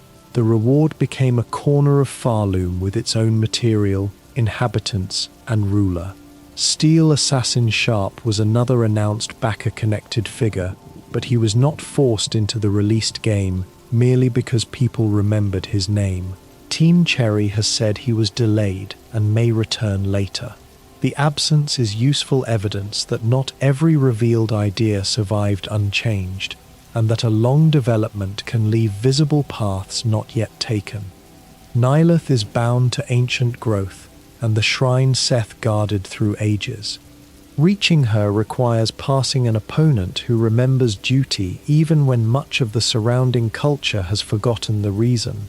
Her place in Act 3 connects the living roots of old Pharloom with the search for powers capable of resisting void. Crust King Khan, Nyleth, and other deep Act 3 encounters are tied to old hearts. These are not ordinary keys cut to fit locks. They are remnants of powers and traditions older than the Citadel's present order. Hornet must seek them because the disaster below Grandmother Silk cannot be solved entirely with the tools created by that order. Plasmified Zango is an unusual boss because the encounter lacks the dedicated battle theme that accompanies the others. The absence changes the expectation created by dozens of dramatic confrontations. A title card or powerful creature usually announces that the music will rise. Here, the surrounding sound is allowed to remain, making the fight feel strangely exposed.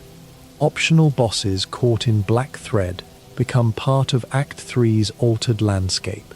Familiar or independent beings can be transformed by void moving upward through silk. These encounters are not random stronger copies. They demonstrate the mechanism of the crisis. The same threads that once carried Grandmother Silk's control now carry another force back through Pharloom. Lost Garment makes that mechanism personal, and Lost Lace brings it to the center of the story. The farther Hornet descends, the less the final conflict resembles a clean battle against one evil ruler. Grandmother Silk's oppression, the Weaver's failed solution, Lace's rebellion, and the Void's hunger have become tangled. Cutting one thread pulls the others. The Hunter's Journal records bosses alongside the smallest creatures, placing monarchs and scavengers in the same long study of life.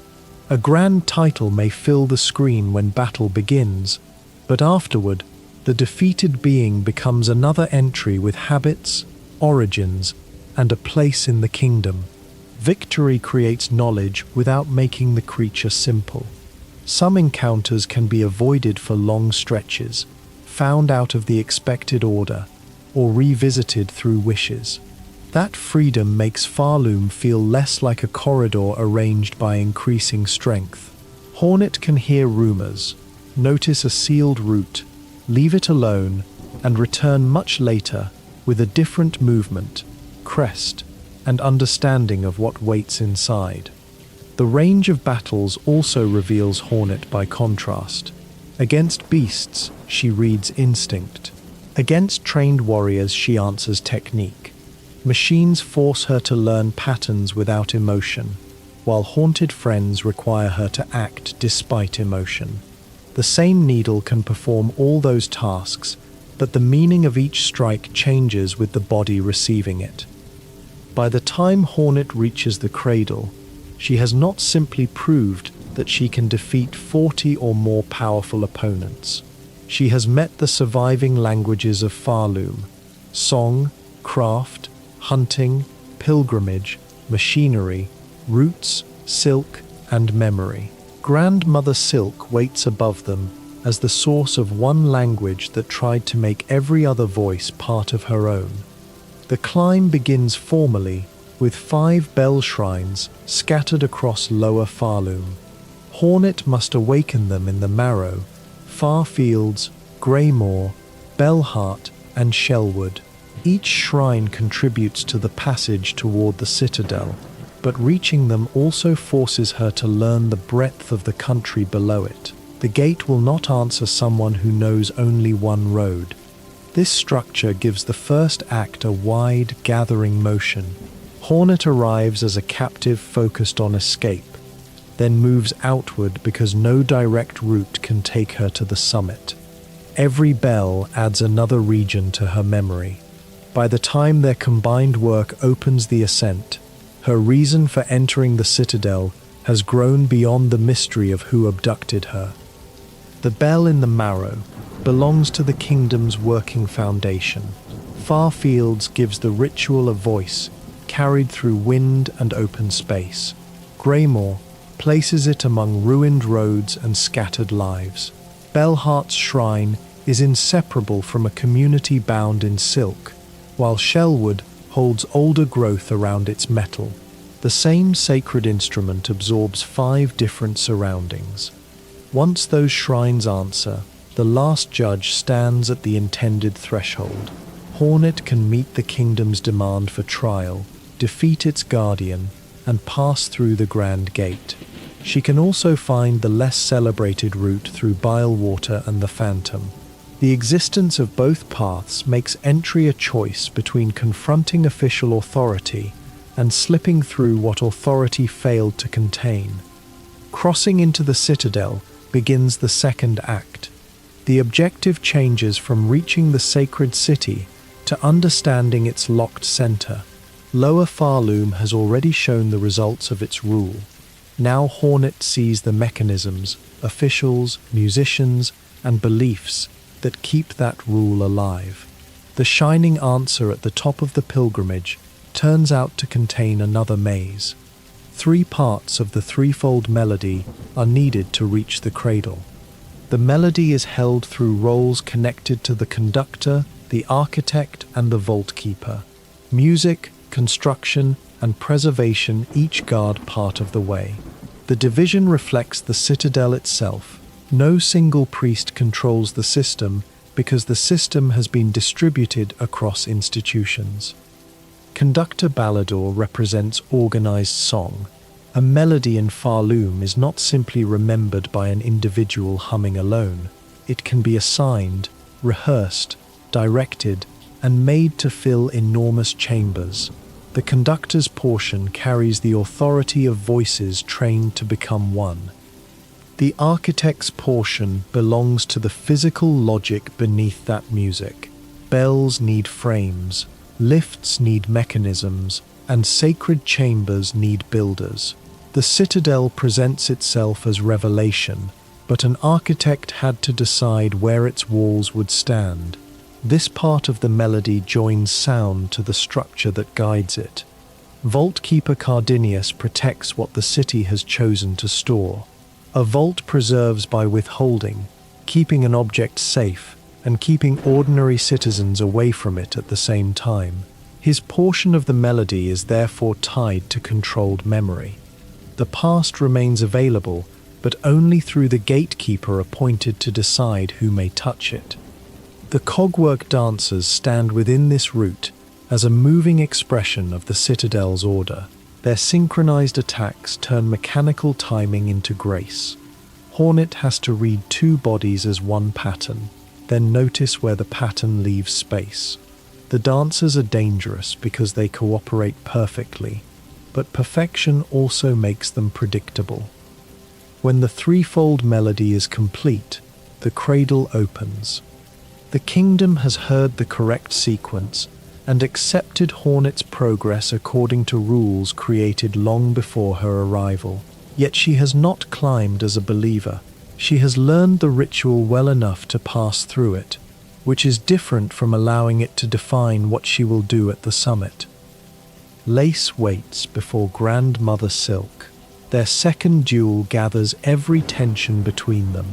Natural child and woven child, outsider and guardian, inherited power and manufactured devotion. Lace fights to preserve her place beside a mother she resents as much as she loves.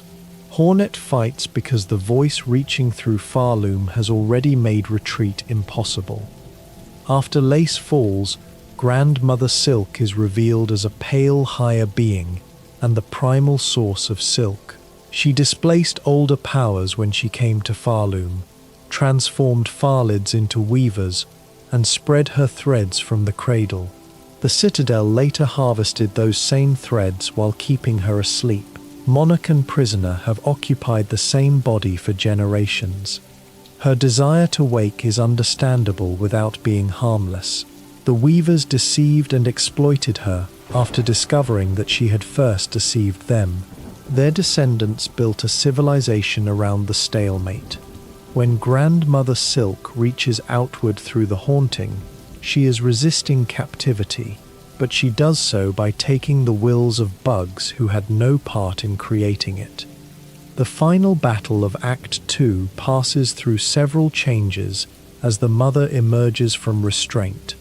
Her many arms and great body make Hornet appear especially small, yet size is not the only imbalance.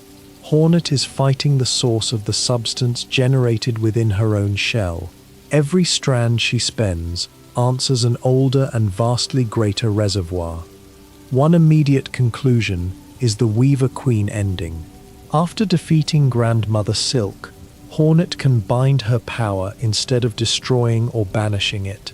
The result massively expands Hornet's silk and changes her form. 6 additional arms grow from her, visually drawing her closer to the ancestry whose power she has claimed. Threads descend from the cradle and cover the Citadel while Hornet curls within their center. The ending is deliberately ambiguous. She may have contained a dangerous monarch and accepted responsibility for the kingdom. She may also have taken the same central position that allowed Grandmother Silk to control Pharloom. A new queen can inherit an old cage from either side of its bars. The game marks this conclusion by unlocking a cradle style for the main menu. Other endings also leave traces on the menu, allowing the space outside the save itself to remember what occurred. Completion does not vanish entirely when the final battle is reset for continued exploration. A second conclusion appears if Hornet reaches Grandmother Silk while locked into the cursed crest. In the Twisted Child ending, roots burst from Hornet's shell and seize the mother. The cradle, the higher being, and Hornet are overtaken by growth emerging from the curse. The victory belongs neither cleanly to Hornet nor to Grandmother Silk. An orb cracks beneath them before the scene falls into darkness and a scream is heard. The ending refuses to explain exactly what has been born or released. Curing the crest through the infestation operation would prevent this outcome, so the unresolved curse is not cosmetic equipment carried into a cutscene. It has been waiting for enough power to transform. The Greyroot menu style records the Twisted Child conclusion. As with Weaver Queen, reloading returns Hornet to a point before the final battle, allowing another route to be attempted if the permanent Act 3 transition has not been chosen. The endings behave as possibilities around one save until the Soul Snare carries the story forward. Silk and Soul is the wish that creates that transition.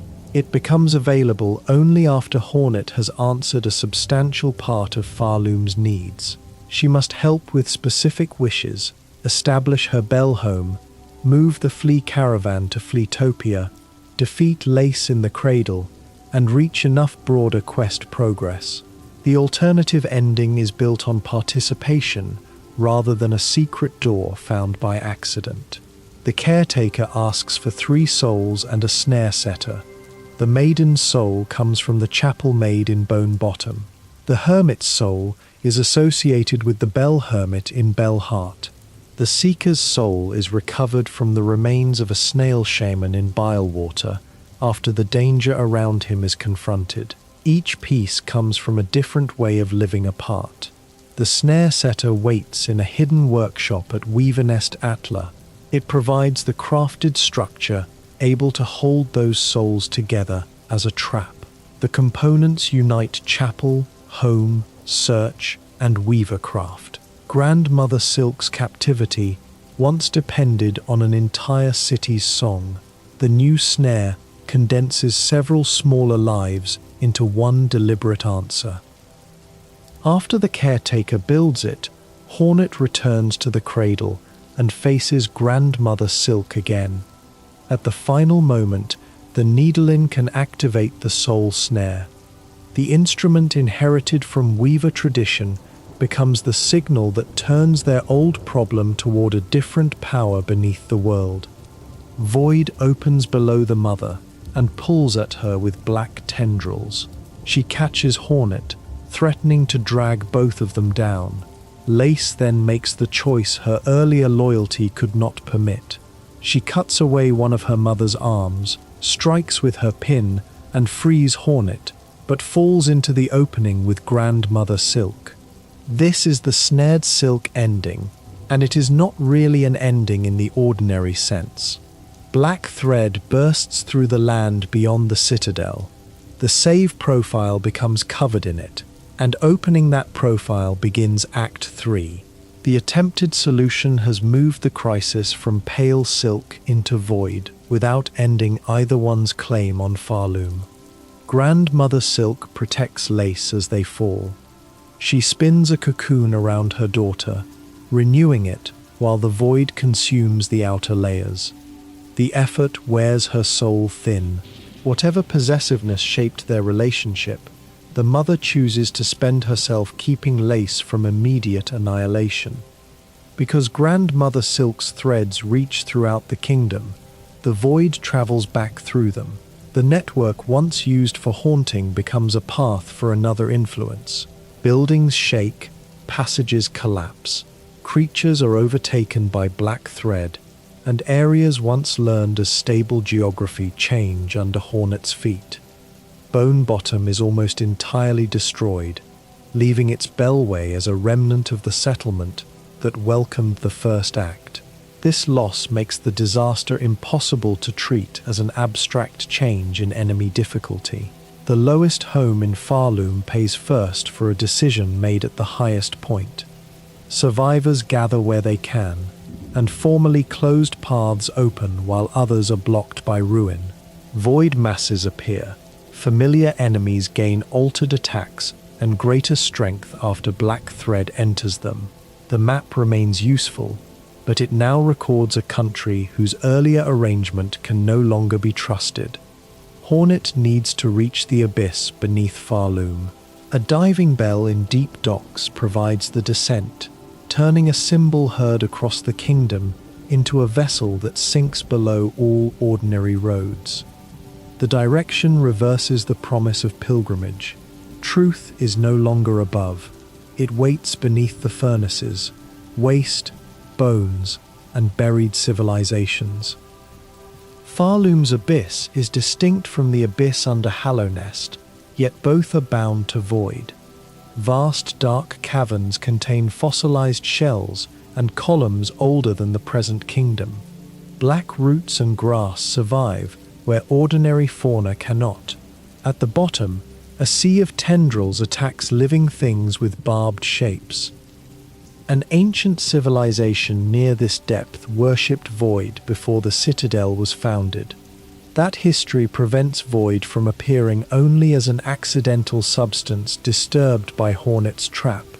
People had encountered it, feared or revered it, and built meaning around it long before Grandmother Silk's rule. The Everbloom is needed to repel the void strongly enough for Hornet's final dive. Its light does not erase the sea, but creates a small living refusal around her. The image reverses the logic of domination found throughout Pharloom. A flower does not command the darkness to obey. It gives one traveler enough space to continue. Obtaining that bloom requires the red memory. The 3 snail shamans in the ruined chapel guide a ritual using the power of 3 old hearts. The memory reaches across distance and time, allowing Hornet to claim something not available through ordinary physical exploration. There are 4 old hearts in all, born by the last successors to powers that existed before Grandmother Silk. Hornet needs 3. Their names reflect different ancient domains: the encrusted heart, the pollen heart, the hunter's heart, and the conjoined heart. Each is evidence that Pharloom was never born solely from the pale monarch who later dominated it. The encrusted heart is taken through Crust King Khan, whose strength descends from the Order of Karak. That order once held half of Pharloom beneath hardened claw. Its greatness included fear. The heart therefore preserves power, without pretending the old ruler was gentle. Nilith carries the pollen heart, and the memory of the wood's first seed. Seth's long guardianship protected the approach to her shrine. Plant life here is not a decorative layer over Pharloom's stone. It belongs to an old authority capable of surviving in roots after kingdoms have changed. Scarsinger Carmelita bears the hunter's heart. Her encounter brings the martial life of the Scar into the act of restoring ancient force. Hunting is more than the behavior of enemies along a road. It is one of the kingdom's oldest ways of understanding strength, territory, and survival. The conjoined heart completes the set of possible powers through union rather than solitary rule. Hornet does not need to take all 4, and the choice permits different journeys through Act 3. What matters for the red memory is the combined force of 3 awakened inheritances, enough to answer the pale dominion that made them fade. The elegy of the deep enlivens those old memories one final time. Song again acts as a bridge. But this melody does not belong to the Citadel's apparatus of prayer. It calls powers suppressed by that apparatus. The Needlin can serve monarchy, memory, beasts, or rebellion depending on the hands and tune. Within the red memory, Hornet encounters figures connected to her own past, including Hera, the White Lady, and Hive Queen Vesper. These presences do not return to ordinary life. Memory creates a space where lineage can be faced directly, and where the child of several worlds can receive what none of those worlds could give her in the present. The Everbloom emerges from that encounter as an answer made through remembered relationships. Its endurance joins the old powers of Pharloom to Hornet's history in Hallownest. She will descend alone in body, but the light around her has been made possible by queens, shamans, ancient hearts, and the choices that brought her through both kingdoms. Lace appears near the void as a projection before Hornet makes the final dive. She says that the self waiting below is no longer truly her and invites Hornet toward oblivion. Hornet refuses. Her answer is not based on certainty that rescue will work. It is based on a refusal to let Lace's despair make the choice for both of them. Inside Grandmother Silk's failing cocoon, Lace has become Lost Lace. Void lets her disappear into the dark surface and return through it, turning her graceful movements into something less stable and more violent. The bright fencer from Deep Docks is still recognizable, which makes the corruption more painful than a completely unfamiliar monster would be. Grandmother Silk hangs nearby with little strength left. Maintaining the cocoon has exhausted her, and each breach allows more void to enter. The final arena contains all three women, bound by different forms of silk, its source, its woven child, and the distant descendant who came from Hallownest. Hornet's victory loosens the void around Lace. She lifts the unconscious body and asks Grandmother Silk for enough silk to escape.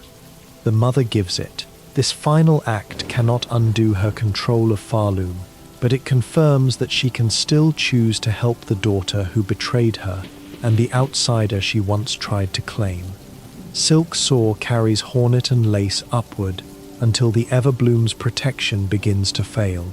At that point, the knight and the other discarded siblings appear within the void. Hornet's family from Hallownest, children connected to the Pale King and the abyss beneath his realm, shield the two from the tendrils and help carry them toward the surface. The appearance links SIlksong back to Hollow Knight without taking the conclusion away from Hornet. The knight does not arrive earlier to solve Pharloom. Hornet has crossed the kingdom, awakened the hearts, entered the memory, defeated Lost Lace, and chosen to carry her rival out. Her siblings answer only at the last distance that living strength cannot cross alone.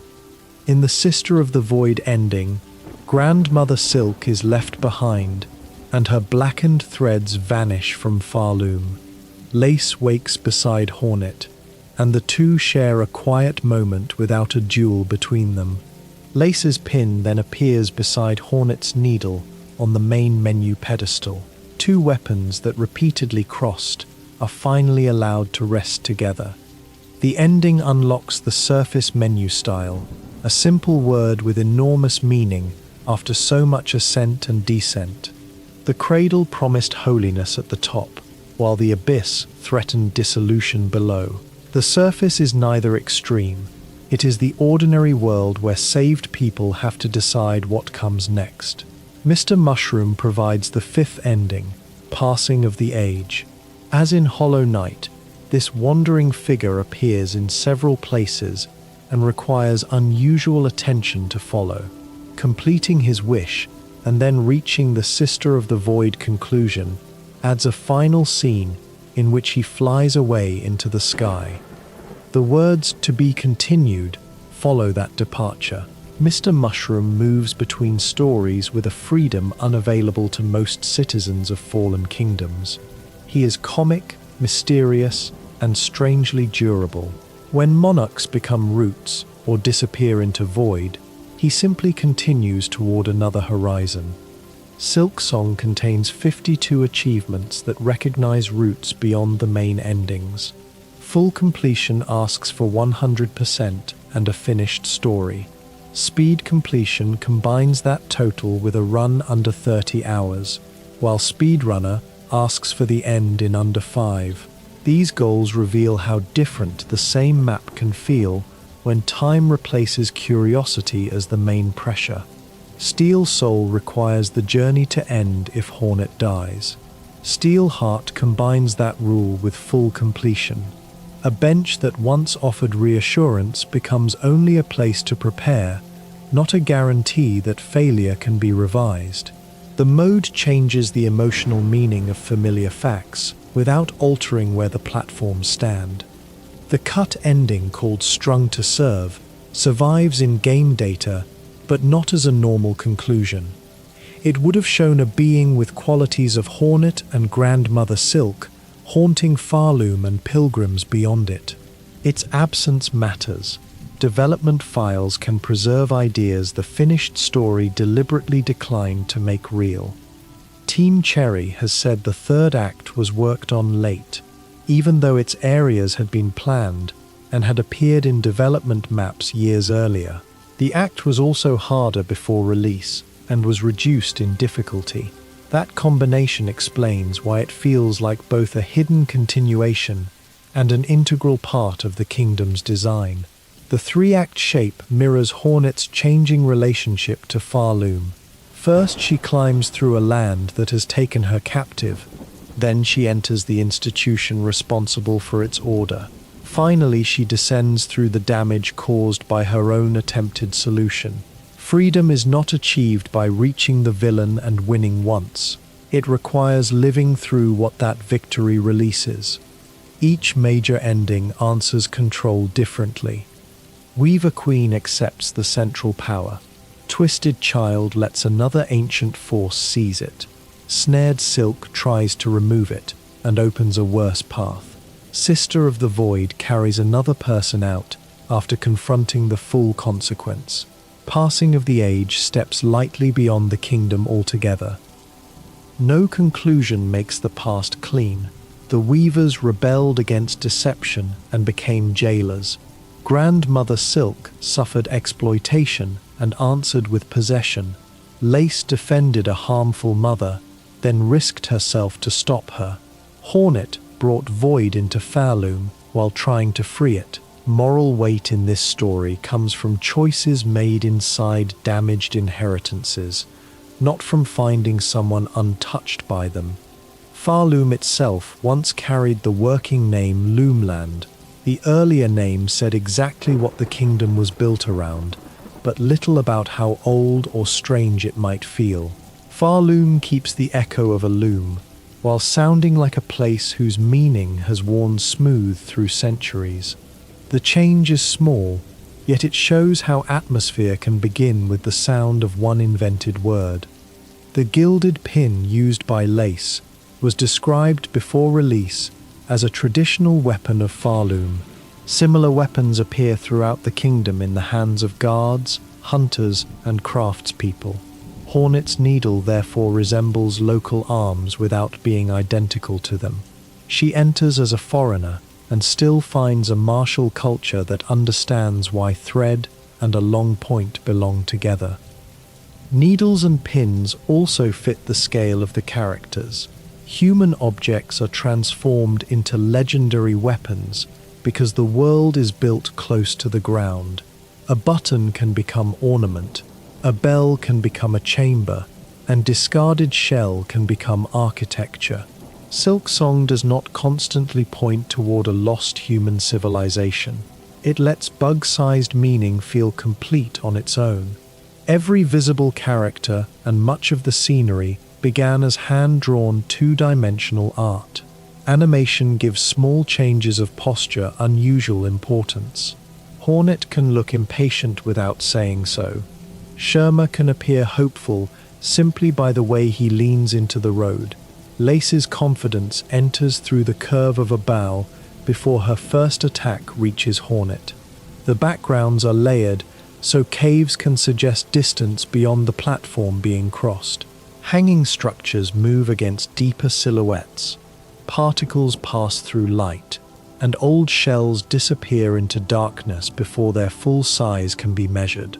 The technique gives a flat image depth without abandoning the illustrated quality that defines the series. Color guides the ascent. Moss Grotto begins in wet greens. Deep Docks glows with furnace reds. Far Fields opens into airy light, and the Citadel concentrates pale stone and gold into controlled grandeur. Act 3 then lets black thread invade palettes already learned. Corruption is legible before an altered creature makes its first move. Hornet's red cloak remains one of the strongest shapes in every region. Red survives against green moss, pale halls, grey ruins, blue darkness, and white snow. That consistency is practical because her faster movement could otherwise disappear into detailed scenery. It is also part of her character. Pharloom changes around her without absorbing her silhouette. Her animation had to support a more articulate body than the knight's. She runs rather than merely scuttling, catches ledges, throws tools, plays the needle-in, performs different crest techniques, and speaks through gestures as well as sound. The taller frame contributed to SIlksong becoming a separate game because old rooms could not simply be widened in a few places and expected to feel right. Enemies are drawn with enough anticipation to make their attacks readable. A wing shifts, a pin pulls back, or a machine pauses before force is released. These warning movements are part of fairness. Difficulty does not depend only on slower enemies. It depends on giving a careful eye enough information to learn why damage occurred. Sound often supplies the warning before animation is visible. Chakra sings from another chamber. Bells indicate stations and movement. A creature rustles beyond the edge of the screen. The crack of an attack can announce the instant to evade. Playing well eventually means recognizing Pharloom with ears as well as eyes. The invented speech gives each voice actor room to communicate without ordinary sentences. Makoto Koji's Hornet sounds firm even when the words are unreadable. Mitsuki Hashimoto gives Lace a bright, cutting musicality. Other performances can make a pilgrim seem exhausted, a merchant sly, or a guardian formal before translated text supplies the details. Christopher Larkin's score works beside those voices rather than covering them. A boss theme may begin with the character already singing, letting the boundary between inhabitant and soundtrack briefly disappear. The Citadel's choirs make this especially natural. Music is not arriving from outside the world to tell Hornet how to feel. The city is capable of producing it. Silence retains its own place. Benches, abandoned passages, and the aftermath of difficult encounters often let environmental sound return. Without those quiet spaces, every melody would lose shape. Pharloom is called a kingdom of song, but song needs rooms where the final note can fade. The speed of Hornet's bind changes the pacing established by the knight's slower focus. She can restore 3 masks quickly when enough silk is available, but the full spool requirement makes the opportunity less flexible. A nearly filled spool is not enough. The system rewards building a complete reserve and finding one clean instant rather than trying to heal every small injury immediately. Her starting spool contains 9 strands and can be extended through fragments until it holds 18. A spool extender can add 3 more while equipped. These numbers quietly determine how often a technique can be used, how much silk remains after a needle-in melody, and whether a bind is possible after one reckless attack. Silk hearts can regenerate part of that reserve automatically. They alter the usual exchange in which Hornet must strike enemies to recover power. With the right preparation, waiting itself can restore a little possibility. The benefit is modest enough that patience helps without replacing engagement. The complete journey can be finished at 100% rather than Hollow Knight's expanded 112. That total covers discoveries, abilities, bosses, and other substantial progress without requiring every decorative object. Completion is still an interpretation of what matters. No percentage can measure whether every pilgrim's sentence was heard or every background carving was noticed. Difficulty was tuned after release as well as before it. The earliest patch reduced the pressure around a few early bosses and adjusted parts of the rosary economy. Team Cherry did not flatten the kingdom into effortless travel. The changes focused on places where the path could become harsher than the intended rhythm before enough tools and options had opened. Later fixes addressed rare progression problems, controllers, tool behavior, and encounters that could fail under unusual conditions. A game with several acts, optional routes, changing regions, and dozens of wishes creates a great number of possible sequences. Repairing one edge case can mean noticing that a particular creature was summoned in a particular station after the world had already changed. Sea of Sorrow will eventually widen this record. The announced expansion is free and is expected to bring nautical areas, additional bosses, and new tools. Beyond those promises, the safest image is simply an unopened coast. Pharloom has spent most of its story climbing and descending through enclosed land. Water may teach Hornet another kind of distance. For now, the released kingdom already holds more than its summit. It holds a cartographer searching for her teacher, a tiny caravan building paradise, a guardian who forgets his duty and learns to play, a fencer who cuts herself free from the mother she served, and a princess who begins in a cage but refuses to finish on a throne she has not questioned. The title's two materials finally separate.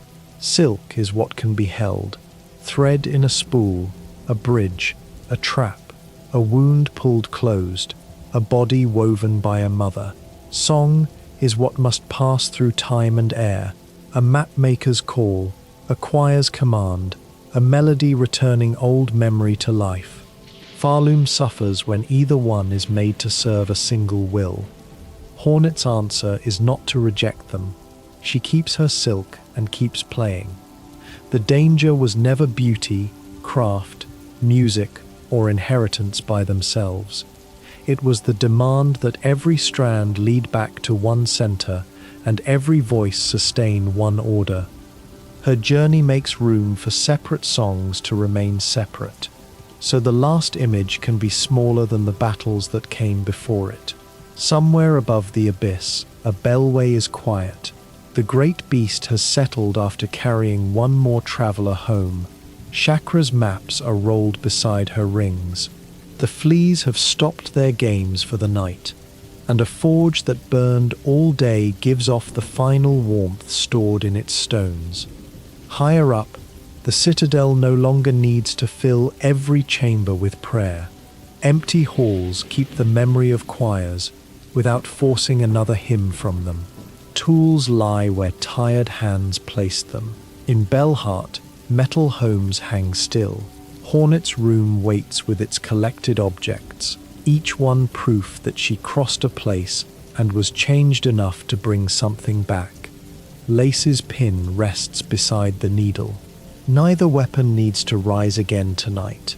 The red cloak is folded, the white masks are still, and the last loose thread has stopped trembling. Far below, ancient darkness can remain where it is, held away not by another empire, but by the simple fact that no one is descending toward it now. The road through Pharloom has reached its surface. Bells that once gave orders have become distant notes, then little more than remembered vibration. Let the maps close. Let the furnaces dim. Let the wind pass over the blasted steppes without carrying another cage. And as the kingdom settles into its many separate dreams, there is nothing left to climb, collect, defeat, or understand. Only one small red shape beneath a quiet roof, breathing easily after a very long journey, while somewhere in the dark, a final strand of silk catches the moonlight and becomes still.